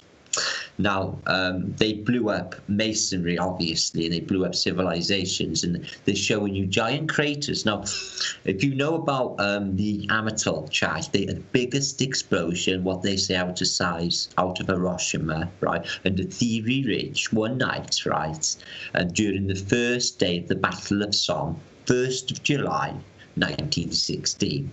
So they put 1 million tons of Amatil into this ridge. Explosives. Took them like a year. They used Australian miners. Watch the film Below Hill 60. Blow your mind. So they pull the charge. The biggest explosion, the smashed windows in London. This is in Belgium, right? Yeah. They blew tens of thousands of Germans up into the air, a mile high. Okay, so they say. And they leave holes, one of them called the Loch Nagar crater.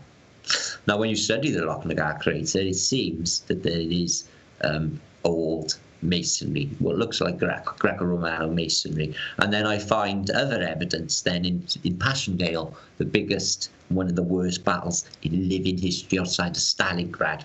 Same for Stalingrad, all of them. What seems to be pivotal is Crimea. Every war, apparently Napoleonic War, First World War, Second World War, all about Sebastopol and the Crimea. Yes, Sebastopol, still there, still standing, still proud. Now, there's something really sinister going on with war. Now, what I think is going on, right, I don't think any of this shit is really going down. I think they're giving us a narrative all made up, partly by the royals, because they're all related. Right? They don't tell you the real story. They're like when the Dutch fleet came down the Thames and literally burnt our fleet and basically won the war. They never mention that in the history books. It won't come out. Not real history. But the bits that are coming out are very, very scary. It would seem that when it hits the fan, that they do go nuts and people cannot. Do you know that beginning of the film Men in Black when he says people are just scaredy animals? Well, I believe that to be true.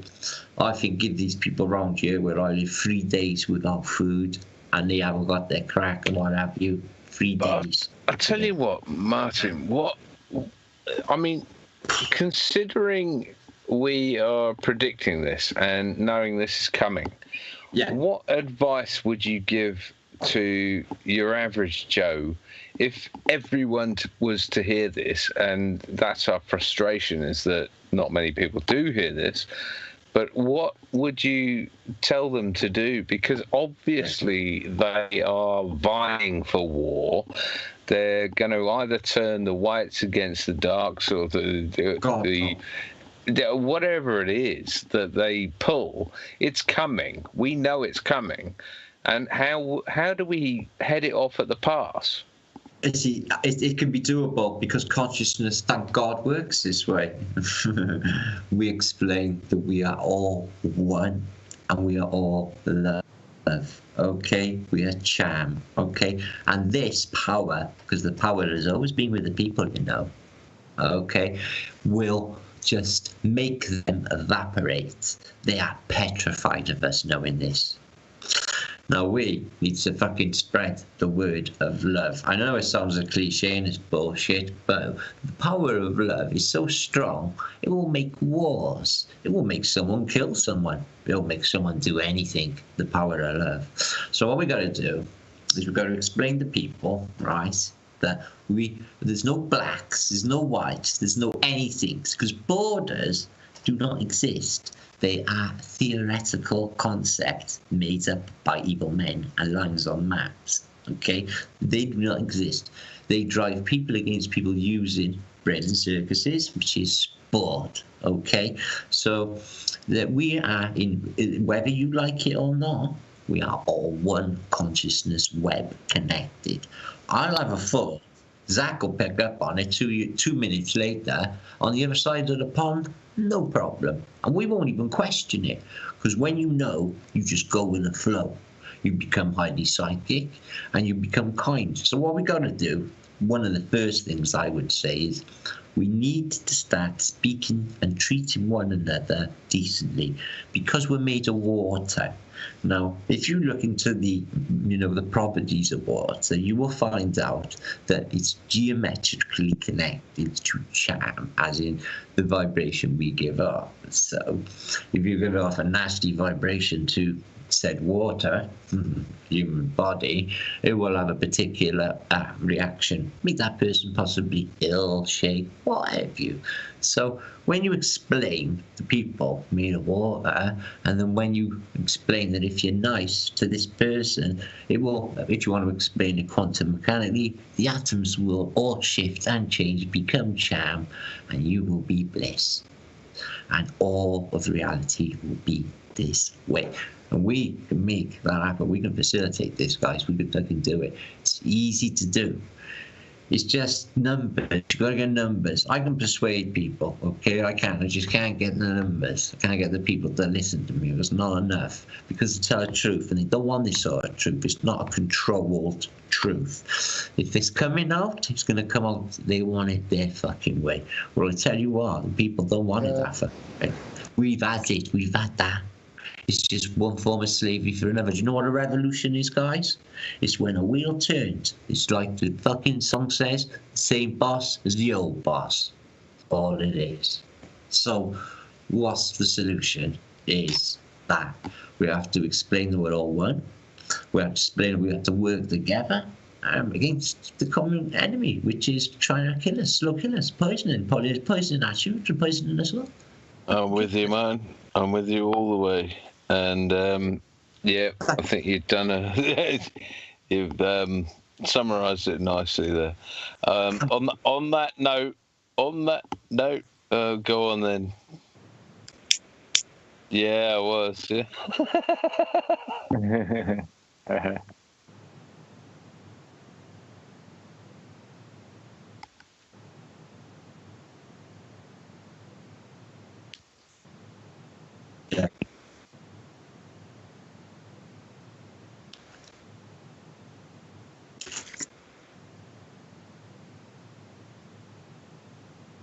100%. Oh, I got not photographs, excuse me, depictions of the Muslims and the Christians together. So this bullshit of them being enemies, it's just bullshit. They're together in an army with their flags together and their friends. It's just in the lead analysis again. I don't think they were ever enemies. I think they were socially engineered into being energies. All of it is socially engineered. Every paradigm of our reality, we are in a really small place. As long as we're focused on with everybody and every little thing, we're not going to pay attention to the fact that we far outnumber the evil fucks that are trying to keep us in this state of mind. Cyrus said it. Cyrus says it the best. Cyrus off the Warriors, man. Yeah? Can you dig it, brothers? How many of us there are? Well, how many of them there are? Get your heads together. Can you dig it, brothers? Well, Martin, I mean, it comes from. I mean, it's got references to ants, hasn't it? You know, if they knew how many they were compared to us, I mean, yeah. I know. Anyway, I'd like to say thanks to Norbs, thanks to Zach, new member of IRM, and thanks to Rob Durham for his update, and he's welcome back anytime. And Martin, it just You blow my mind every time I. Yes, sir. I hope this is just the first of many visits with us, Martin. This has been amazing, sir. I could pick your brain for days. I'm exactly the same stuff as you. But everything I was listening to, I was like, yeah, I do the same. I do the same. On that note, I'll say goodbye. Cheers, guys. God bless, bro. Hey, make sure and add me on Skype. Don't take off till we get added, because I'm not even sure how to work this new update. Got a group now, yeah. Sure. Nice. Well, are we all about to head out? I guess it is. Wow, this seems like it's been this long. My goodness. Of course, it has been basically 3 different shows, so it's been amazing. My goodness, Martin, thank you. Yeah, really good show. So enjoyed it. Thank you so much, guys. Iron Realm Media needs more exposure. I will try and shout it as much as I can, guys. Honestly, this thing's one of the should be one of the best shows on the internet at the moment, because there's a lot of crap out there, and this is real good. So we will push this. We will get this up there, mate. We will. I'll do my best. My very best. Thank you so much. Thank you. We appreciate tomorrow.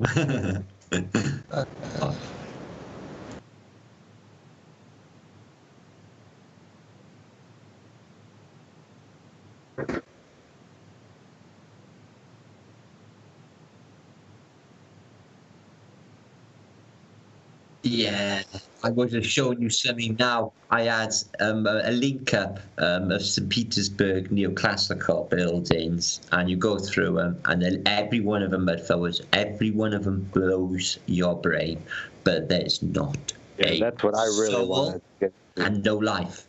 There's no life. Nothing. No, not even a bird.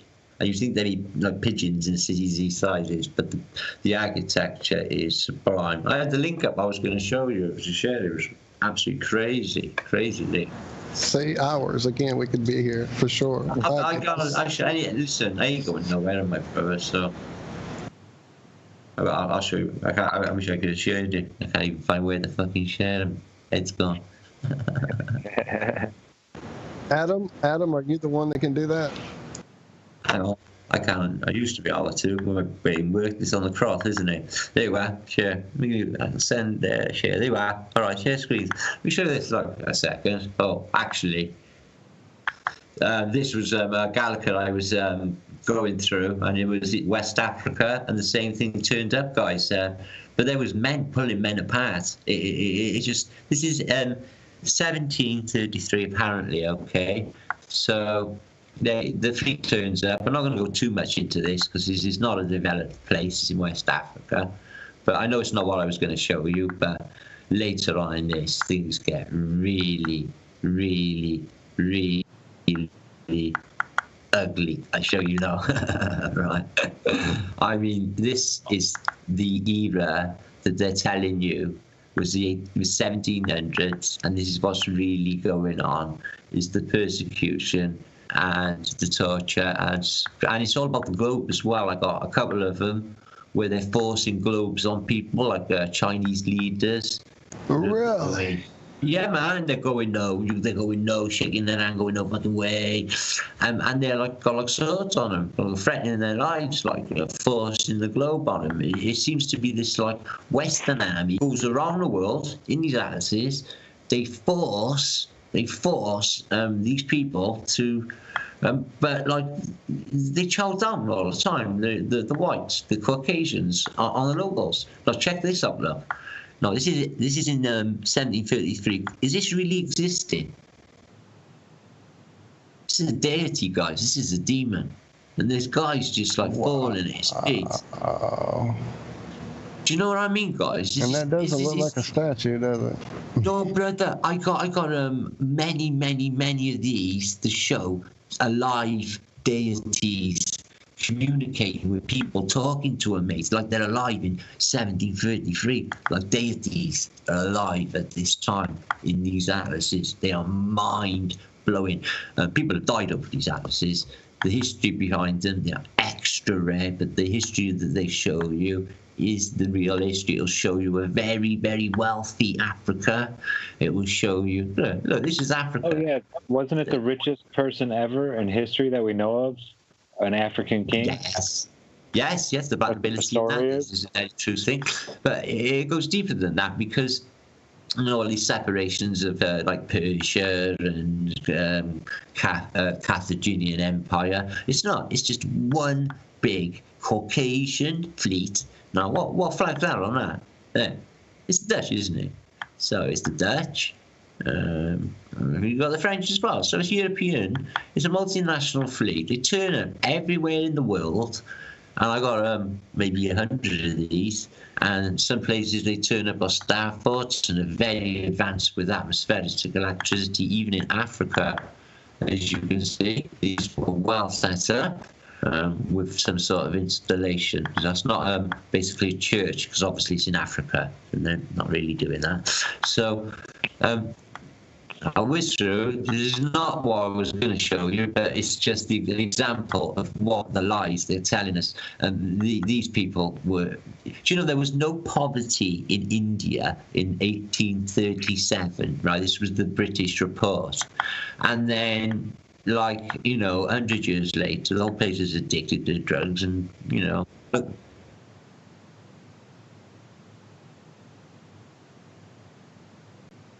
Yeah.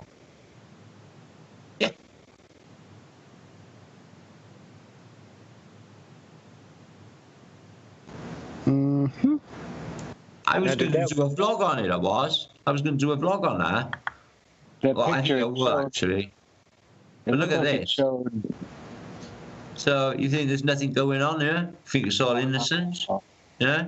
They're not. It's this ritualistic cannibalism going on everywhere, and the architecture doesn't fit the time.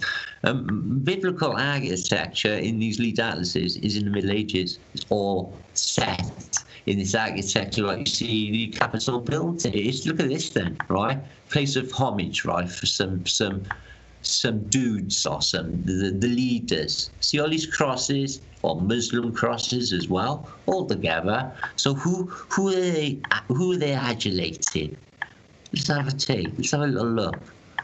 Holy shit, the Jesuits.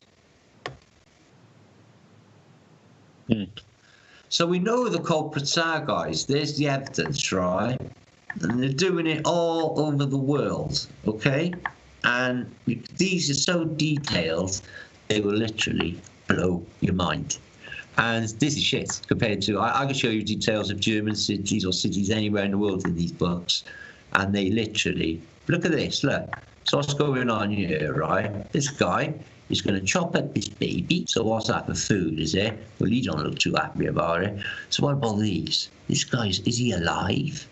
How are these living? Like little... Look at it, guys. They're little hobbits and little... And you know what's weirder? They got little television aerials outside. Look. Isn't weird? And look at this, guys. It's a mountain with a tunnel going in with stairs going up, and it's inside a mountain, right? With the number 13 over the top. Man, you have got to send me this picture so I can dig into you can have them all. Just link me up. I will give you the link. You can have all lead atlases you like. I got them, and you make life changes once you see them. I see another rabbit hole in my future. Mate, once you see this stuff, you do not want it. Some of it, right, I wish I hadn't seen. And I swear to God, do you know Hollywood? Hollywood got nothing on this. Nothing. I swear to God, it is so fucking evil. What was I going to show you? Oh, yeah. No. Give us a second. I won't present for long. I know it's late and I'm pissing myself off, but this is what I'm into, guys. I've got this given to me from Captain Kirk. It's a catalogue of events caused by comets, and you start with this. 1744. And I study 1744, and if you study the events, oh Jesus Christ! I mean, this thing was really huge. So why is it not in the history books? So there's more advanced towns with their towers for tech, and a comet coming up. But it gets weirder, guys. Check this out, right? So what kind of comet is this then? So it's borderline a UFO sort of exposing book, right? 1733, and you've got, look, if I can just blow that up, if you excuse me, they're looking up in adulation, or confusion maybe. And you get always in this era, you will always see these brushes, and you will always see this burning cauldron in all this era. I don't know why I'm. Is that alchemical, Zach? Yeah, it is all alchemical because it's all based on the sky. You see, this is their part of their Isis religion, and there is the pyramid and the Isis religion, and it's the. And also it's the Jesuits. Now look at it's showing you, right, the comets touch the ground, okay? So I think what they do is they come in from a certain direction. I've studied the one that's supposed to have took out, Wales in the first millennium, but I'm not so sure about that, into 625, but I looked into it, but it came from a southwesterly direction. And this 1733, this one we're looking at now, came from exactly the same direction. And we're looking at Tunguska. Could have been an exploding comet? And I don't think, because this is the clue why I don't think they are man-made, probably a sun and a moon, but what about this? Is that a comet? A machine? Is it a machine? I say machine, see? I say that with the flanges for sure. There's a bit of a giveaway that is a machine in the sky they're using against us in the past. What this is, I don't know. So this is the folks from the outer rings, I guess, coming to see us. Yeah. All right. Yes. Becoming yes. our gods and our deities. And two suns, which are always on the cards, aren't they? Yeah, with the Nephilim or even the song Biot, two suns ready to shine just for you. So there they are. So what's going on? So a comet depicted as suns in this figure, I do not know. But it gets stranger because it shows that they cause volcanicity. Comets coming over low as the turrets of churches. So these, and I've got evidence in books as well, believe this or not, blow your minds, guys. These things gather energy from passing comets. I shit you not. And do you know what they do with the energy? They use it as a weapon. They can gather it and they can let it go at an instant. Guys, forget about the history. You know what we know now, guys. If I could explain it all in a week, I'll change all your lives. It is incredible. So 3 suns, okay? 3 suns. So what's exactly going on? Is it a UFO manual? Look at them. Is it the birth of the new sun as the old sun leaves? Well, Rob, yeah, maybe. Because there's a lot of alchemical symbology, isn't there? Especially when this cloud always there. Do you notice it? Like this spiral cloud. It's on nearly every depiction. So trying to work out. It's blocking the view. It's blocking the view almost of things happening underneath, and you don't get to see what's happening. You won't get to see what's happening, right? Yes, look, everyone. But what's this? Is this Space Oddity? Is that Space the monolith? The monolith? Right? My God, it's full of stars. My God, it's full of stars. Yeah. I'll say what that was. But guys, you get my drift, don't you? This is 7033, and it's nothing like before. 3 cents. But look at this, guys. Look at this, right? You get 3 cents, right? Oh. The laurel leaf, which is the sign of the seasons, right? And he's passing it down to this dude. It's like a UFO or something is giving him the laurel leaf, which we all know is the power of the Caesars, isn't it? The Caesars which rule us now. The Kaisers, the Caesars, they're all the same thing, aren't they? And so, yeah, this is a mind. The only one that could see what was happening above. Everyone else was blocked of view. Crosses. And it's all blocked, every single one of them, my friend. It's just so uncanny. And they all got tech. And that's the weird thing. See, these towers, these spires are all just below there. Some of them are touching. And I got in another atlas, which I discovered. We deciphered it. We did. They were gathering. But it got a bit sinister. And also, they in this era they refer to electrical energy as, you're not going to believe this, God. They call it God. They call it electric because it's white energy and it's so strong and it's so powerful. They call it God. In French, it is Avel. So we basically, I had about 3 or 4 my geniuses in my comments find out what's really going on. So they were using this in a big way, and comets were far more common. So when they man-made, did they make them deliberately to use them for gathering energy? Look, they touch the tops of churches every time. They're skimming every time, obscured every single time. A chemtrail is blocking it. It's the most uncanny, weird thing I've ever seen in my life. I got a bit weird for you. We won't keep you very long, guys. Which one was this? This is one of my books. I'll only show you 4 photographs, but it's the earthquakes, right? I collect earthquake books, but this one shows you 4 depictions. And for me, if I can hopefully bring them up, they are 100% proof of Mudford. So hopefully, just give it a chance to load, please. Earthquakes, this book is, right? And it will give you narratives of 1514. Now, the 1514, or the earthquake of Constantinople, was referred to as the Lesser Judgment Day for its biblical size. But I hope I can stumble upon these pictures. Please let me, God. There was pictures in here, and they showed you photographs from, I suppose, 1800s. They showed these places clearly buried in mud. Unfortunately, I'm sorry. Let me see if I can bring the book up. That might be a help. Yes. There, I got them. Thank you. So bear with me. Sorry, guys. It is later. There, now. So this is a book on earthquakes, but they show you, obviously, the earthquakes hit, the old masonry's gone, something this had. Now, earthquakes, we're starting to believe they're partly man-made too, or maybe totally.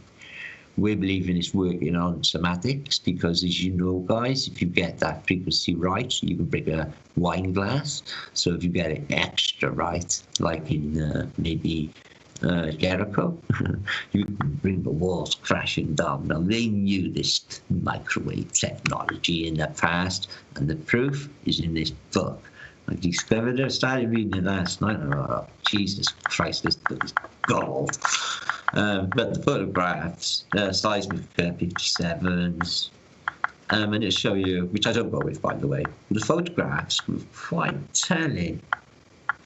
Oh, sure, I can bring them. It's a big book, actually, guys. Here's your photo. I'll stop. Anyway, that's more or less for presenting. I've got something else cool to show you, and then I'll shoot off. I know it's late. You're probably knackered, Dad, are you? 2 o'clock? Man, I could stay with this all night. Yeah. Right, so neoclassical architecture. Martin, even I'm still here, and I was meant to leave about half an hour ago. You're fascinating me, mate. Go on. Neoclassical architecture. This is St. Petersburg. This is my fascination. This is supposed to have been built by, as you know, Peter the Great, who himself lived in a log cabin. How do I know this? Because I went and visited it, right? When I was in the Merchant Navy, so I know quite a bit about this. Now, one thing you will find is an abundance of columns. Now, these are the key, guys. Now, these are what now Lee calls Flat Earth British. We're going to go with it. I think that's safe enough to call them batteries. You can tap these. Each one of them will give you an individual vibration. They know this. So all of these working together with the balustrade on the top, which is not for decoration. And there's your Masonic pyramid and your pointy bit, which I believe is breaking through the dome. So this is in St. Petersburg, right? So this is my little interpretation. But it gets weirder now. The style is what they call, I suppose, Baroque, borderline Greco-Romano. But you look closer, and there's ancient statues. This thing is beyond ancient and heavily mud flooded. As you can see, these windows here are exactly the same as these windows here. So it is at least buried that much. Right, there's the basement windows. Yeah, they're the same windows. You can clearly see, can't you? So this is a seriously. Yeah. No, they just this thing here. All of them were like, when you get stairs going up now, in fact you see them in your cities, the stairs going up now, the upper doors, they were all added later, and they've lied about the dates clearly. Look at this, all of these absolutely sublime, everyone a masterpiece. So how did they make them? Well, we have a theory they're 3D printed. Where I got another theory, I found a document actually of a factory, highly advanced, where they were molding these things like no tomorrow. It was a factory. So what I'm trying to say, guys, is architectural quality. Every single thing on that building is made of stone. So it comes out of earth. So it has a crystalline structure. So it does something specific. So every single thing, including these flutings, you see them? They're energy gathering flutings. They're not for lightning, because you need one of them. I actually used to fit lightning rods myself. I fitted one on the Millennium Stadium. You only need the one. So they are gathering energy. Down into the ground, yet again, as you can see, windows, all which would have been this bit here, and now this bit here, and it's completely buried. It's funny, they got like a little German pillbox there, but it's really early. I don't believe them pillboxes even existed at that era. But for a city of so many people, one person, yet again. So, my son. Yes.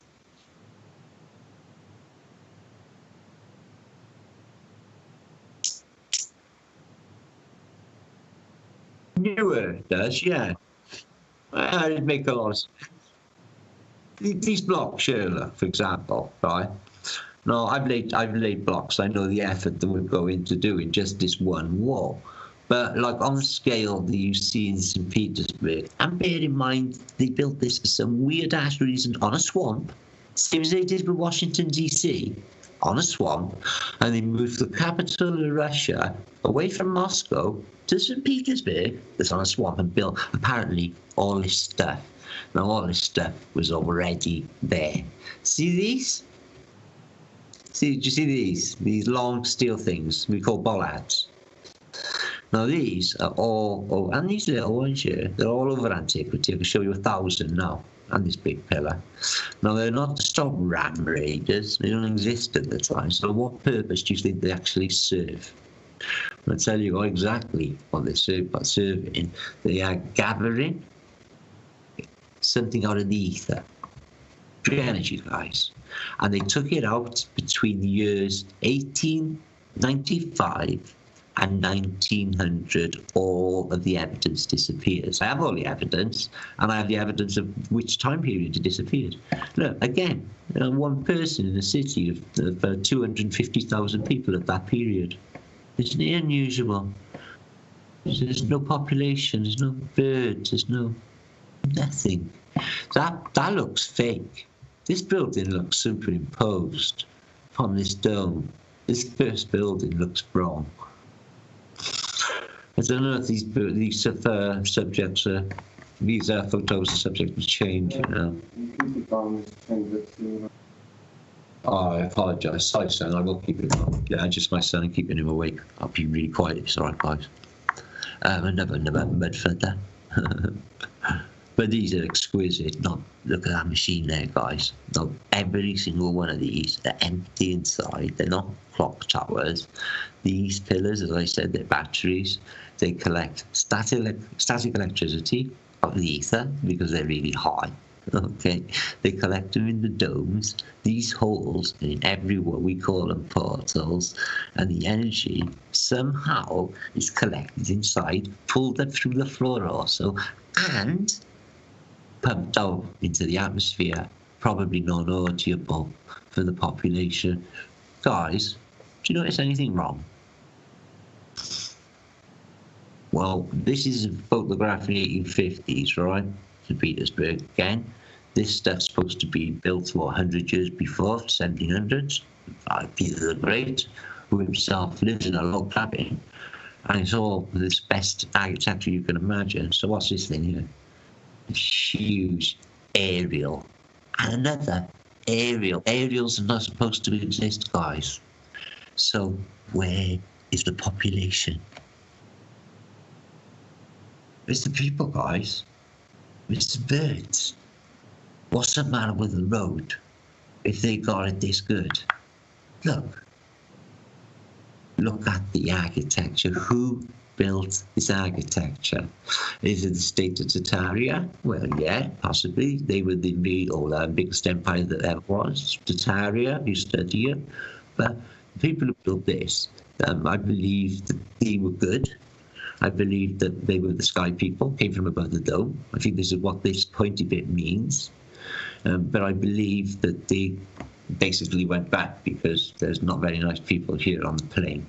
But I think that their style was left, but eradicated with gargoyles and evil shit and phoenixes and the like. You know, like they do. Convert everything that's beautiful. Again, a city that's like it's been built and ready for people. But where's people? Where's the population? And it's in not just St. Petersburg, guys. This is a mud flooder again, look. The windows all down here, little windows. See? The whole buildings are mud flooders. They go a lot deeper. All of them go a lot deeper, okay? The Kremlin, fuck me, that thing could be a spaceship, all I know. It goes huge, no population. So, Peter the Great. So this is the dude, apparently built St. Petersburg. Apparently he lost his head in a tsunami that hit St. Petersburg in the 1800s. So the story goes. But look at this, guys. Just look at that.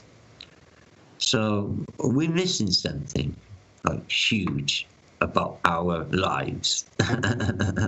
Yes, guys, we are. So I can keep you going for a few hours. Look, I got magnetism proved in the 1700s. I'll give you that again. No, it's magnetism and the effects. I live in science. I tell you what, Zach's going to love that. And just my last little example to show you how this works. 1811, okay, the year of the comet. And this is what's going on, is this. This will be my summary. Everyone is looking up at the comet, alarmed. Okay? Look, fear, confusion. Let's take a look at this fella. He knows. He laughs on because he knows. Do you understand? It's a clue, guys. They always leave clues to artists. He's not panicking. He's pointing at the people, looking at you, and he's saying, it's us, and these are just fools. So that's 1811, and that caused. I reckon I was like 40 years before we cleaned that up. So don't believe anything of history because it's all been made up. I proved it over and over and over again. So there's my presentation. I hope you enjoyed it. Sorry it was so long. Man, this has been amazing. Send all these links, please. Oh my goodness. I've got so many more. Have I stopped presenting? Stop sharing anyway. Oh, I hope you enjoyed that. It's my third presentation of the night. No, second. Thanks so much for listening anyway. No, I tell you what, guys, them lead atlases, some guy was messing with me in America. A sort of death threat, if you like. He says, this scientist guy, he's in a Metropolitan Museum in New York, and his main interest is collecting lead atlases, what I just showed you. But this guy, he dies on that very famous train crash in New York, right? The real weird one, you know, the one he always talk about. So that's weird. His name is Litka. Now, when the first time I set eyes on the lead atlases, when they're only a couple of letters away from my name, I had to look at it twice. I thought, what the fuck is going on? Then I guess a second message then about this other guy who lives across the river, Brooklyn, Joplin. His name is Joaquin, just like a mason, right? So Joaquin, like Miller. Litka, same name. So what's he do? Well, he's a curator as well in a museum. So what's he collect? Flemish and Dutch art and maps. When you fucking know. So what happens to him? Well, he dies in a mysterious car crash. So this guy spends like a month telling me about, if I show these, this is what happens. Because this is the real history. These are fucking real. And that shit really went down. Wow. Yeah. I can show you so much, guys, blow your mind, but it's just so like I got nothing to lose now at the moment. Like, you know, I lost my wife like a month ago, Betty J. I went to see my mother yesterday. She's touch and go. I don't know if she'll be here tomorrow. I'm just praying it gets cooler and she starts drinking. So it's just me and my son fighting for survival, and I got the flat earth. And I tell you what, it's what drives me, guys. You guys, all of it, because it's just deeper meaning to me. See, guys, you know, I'm really passionate about it, but it's more than that, because I feel that's why I was born. I think that's what God put me here for, and that's my reason for living. I mean, it's all of us really. I think that's what it's about. You know that? I think it's supernatural. I said it from the very beginning. And we know, we can see all the liars are and all the bullshit and everything. We're not all stupid. We all see clearly, don't we? But the FE is a powerful army, and they're millions strong, hiding in cupboards. They're scared to come out. They don't want people laughing. But I tell you what. And this is a war. This is definitely, absolutely a war. 95% of warfare is speaking words and waking people up and getting people awake and realizing there is an enemy. That's most of warfare. The fighting is a very small part. Exactly. We don't need yours. to fight. You know, that's what, you know, it's the Carlin when he says that famous speech about people speaking up, like, you know, like you, Zach, yourself, and you're talking the truth. And it's like millions, there's millions of us doing it. Can you imagine it? There's a good few, though, out there. There's a good few of us, but like, if it was like, there was no escaping it. In my area, everyone knows I'm flat earther. I tell everyone. Flat power, flat. I don't give a shit. My boss, everybody knows. The people at the grocery store, the people at the place I go. Yeah, I mean, I talk to everybody, you know, so I tell them. You don't talk the time, though. Wake them up a little bit, you know. And I plant a seed, and then I just let it grow. I don't overwater it. I don't feed it too much fertilizer, you know, too much compost. You let the seed do what it's going to do. And then know that a slave, I do. I enjoy slavery. Another one is when I get off a bus, I'll thank the driver. I'll say thanks, because you did that for nothing. Money doesn't actually exist. You just did that for nothing. I love that. Yeah, it's quite good. I tell them as well that as well. You know, money doesn't exist. You just did that for nothing. So thanks. A great way to, and you know what? We could do it without money. It'd be just as easy as the way we do it. It'd be easier than the way we do it with just money. People like us, though. The better system, and listen, that's what the solution is. Obviously, small self-governing duchies like it was in that the matter system showing you before the evil took over. Obviously, that's the answer. You know, any problems, we solve them ourselves. We grow beautiful food, all live really healthy. It sounds fucking awesome to me. We don't need NHSs and these big government operations fucking dictating our existence. Small. They don't even need countries. They can keep their liberties. They can keep all the liberties that they want to give me, and I'll keep my rights as a human being. Amen, Sovereignty, brother. That's what we want. Yeah, that's all. Just leave me alone. Just leave me alone. Stop fucking trying to fucking me a bitch. Walt, I know this was a bit controversial for you, as I recall when I said it, but I think somebody once said, "Do what thou wilt shall be the whole of the law." Right. So I guess as long as you have the freedom to do whatever you want to do, as long as you are allowing other people that same freedom as well. Do what thou wilt shall be the whole of the law. I just thought that was interesting. That really is the sort of the whole of the law. That's the freedom. You can do whatever you want as long as you're not going to infringe on someone else being able to do whatever they want. Yeah, it's great. It's been written over and over and over again too.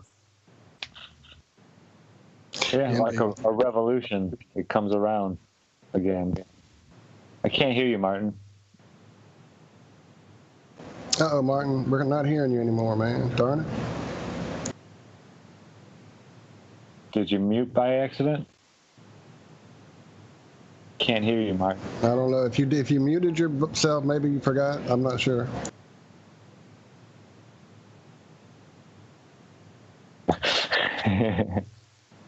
It's so. Well, apparently those were the words you were meant to end on, my friend. What the hell?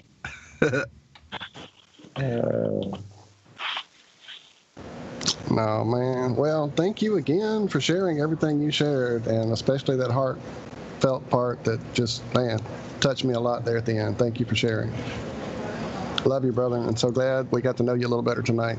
And hopefully this, as I said, will just be the beginning of many of these meetings of the minds, because, oh my goodness, this was great. Yeah, I wish we could hear you, Martin. That really sucks. Your audio's gone. And I wish I was around. I would have been able to listen a little bit more and get to know you. I'm Josh, by the way. Nice to meet you, Martin. What are you going to do next time? Next time. Yeah, for sure. Next time I will probably have spent days digging through these atlases.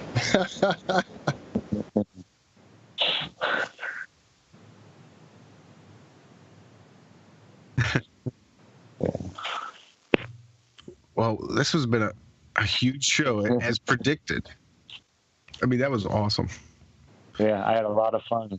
Thank you, guys. A warm welcome to you, Zach. We're so excited to have you. Man, and for sure the best show you could have kicked off with us. Amazing. Thank you for everything.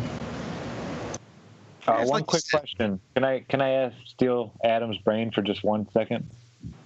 Not once. I was going to say, well, for what left there is left, yes. Can I put Everclear in here? Is that 95% grain alcohol? But it's pot. I would think so. It says to use denaturalized.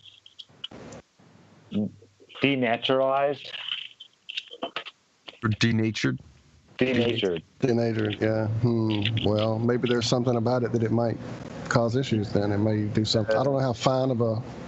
Could result in serious injury. So I'm definitely going to try it outside and not in my room. But I think I'm just going to go buy the stuff I'm supposed to use. Should have denatured alcohol. Yeah. I'll go get some tomorrow in the morning. I mean, I can do fire breathing with Everclear, so I just assumed. No.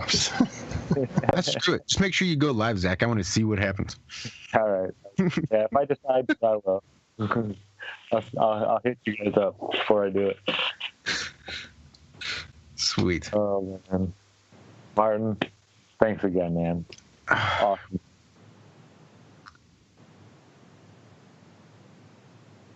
Yeah, this will be the first one I go back and listen to. No, John, that was for you. Well, good. You make sure you make notes. Give me timestamps. I'll just download it, cut it. We'll see if we can't get smaller videos out highlighting segments. I'm working on recruiting, even as the show is happening. I was working on recruiting for just such things. Hopefully that shall work out with a good friend that's been around for a minute on Twitter and always with us on the chat. We will see before I reveal any names. I don't want to commit him without him being ready to be committed.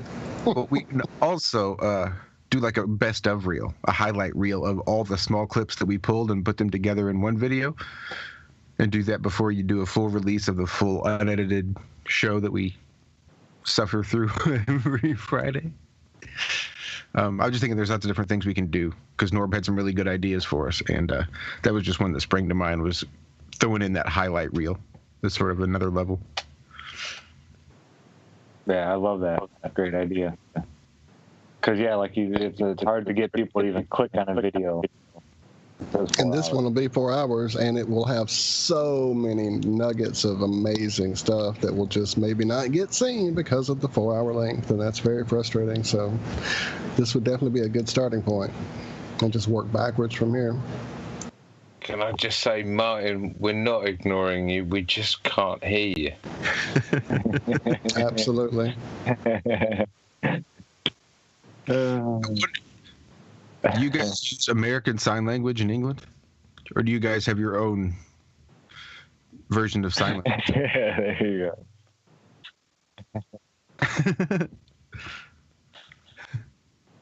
go. From the heart, he loves us. Peace. Yeah. Yes. Thank you. Love you, brother. Definitely got to do it again soon. Don't hang a puppy out too long. I thought I'd do a bit of Norbs. He's got an interlude down number 14. It's the very last one on his. And I really like the interlude. It's only all of his times are pretty cool, but this one's only 1:33 seconds. So I may do our exit music, and then we'll just exit the whole show out on Norb's interlude, Rhyming Orange, which is awesome. Thank you, everybody. Zach, welcome again. Yeah, I always feel welcome here, guys. So, yeah, thank you. Good. It's like you said, you're here anyway all the time, so you might as well join us. You might as well make it official. Yeah, no doubt. Well, I'm sure glad you accepted our invitation. Feels good to be home. It does, believe me. To you, Zachary. Good night. John, have a wonderful evening, sir. Good night, John. Love you, brother. Good night, Adam. Love you, brother.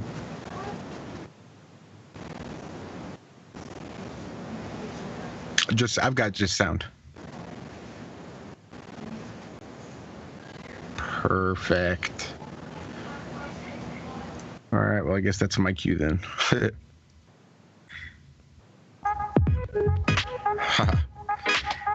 All right, well, that's it. That's been another Flat Earth Friday Fringecast. My name is Josh Corey. What a show. Welcome, Zachary Zabala, to the crew. Martin Leakett, thank you so much for coming on. Rob Durham, thank you so much. Let me tone that down just a touch. Thank you so much, everybody.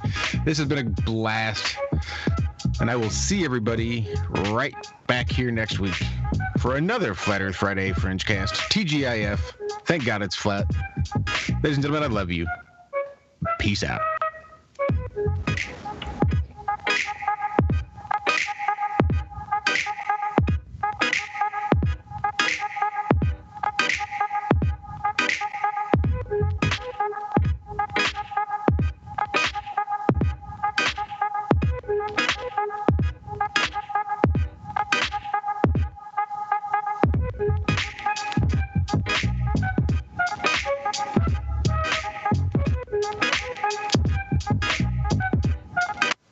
Step inside it today, only at your local Volvo dealer.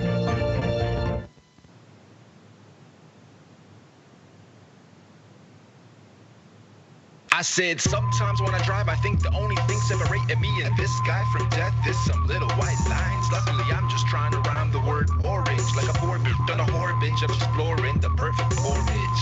13 hits of blood makes you clinically insane. Then I'm the original. I said original. I got 4 fridges for storage. But my full house, you're a door hinge. You don't produce any more hits, you're boring.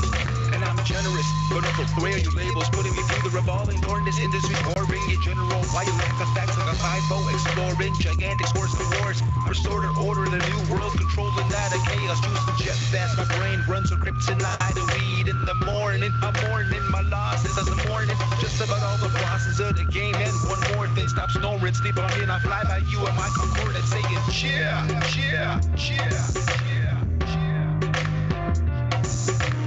Orange, pour binge, exploring, just porridge, original, 4 fridges, storage, door hinge, more hit you boring, generous, whoring, general, morning, just warning, storing, just roaring, jailbreaking, storage, of pouring, justice, orange, just snoring, adoring, I'm soaring, jinx, flooring, pouring, juice, scoring, you jujitsu, I'm touring, yeah.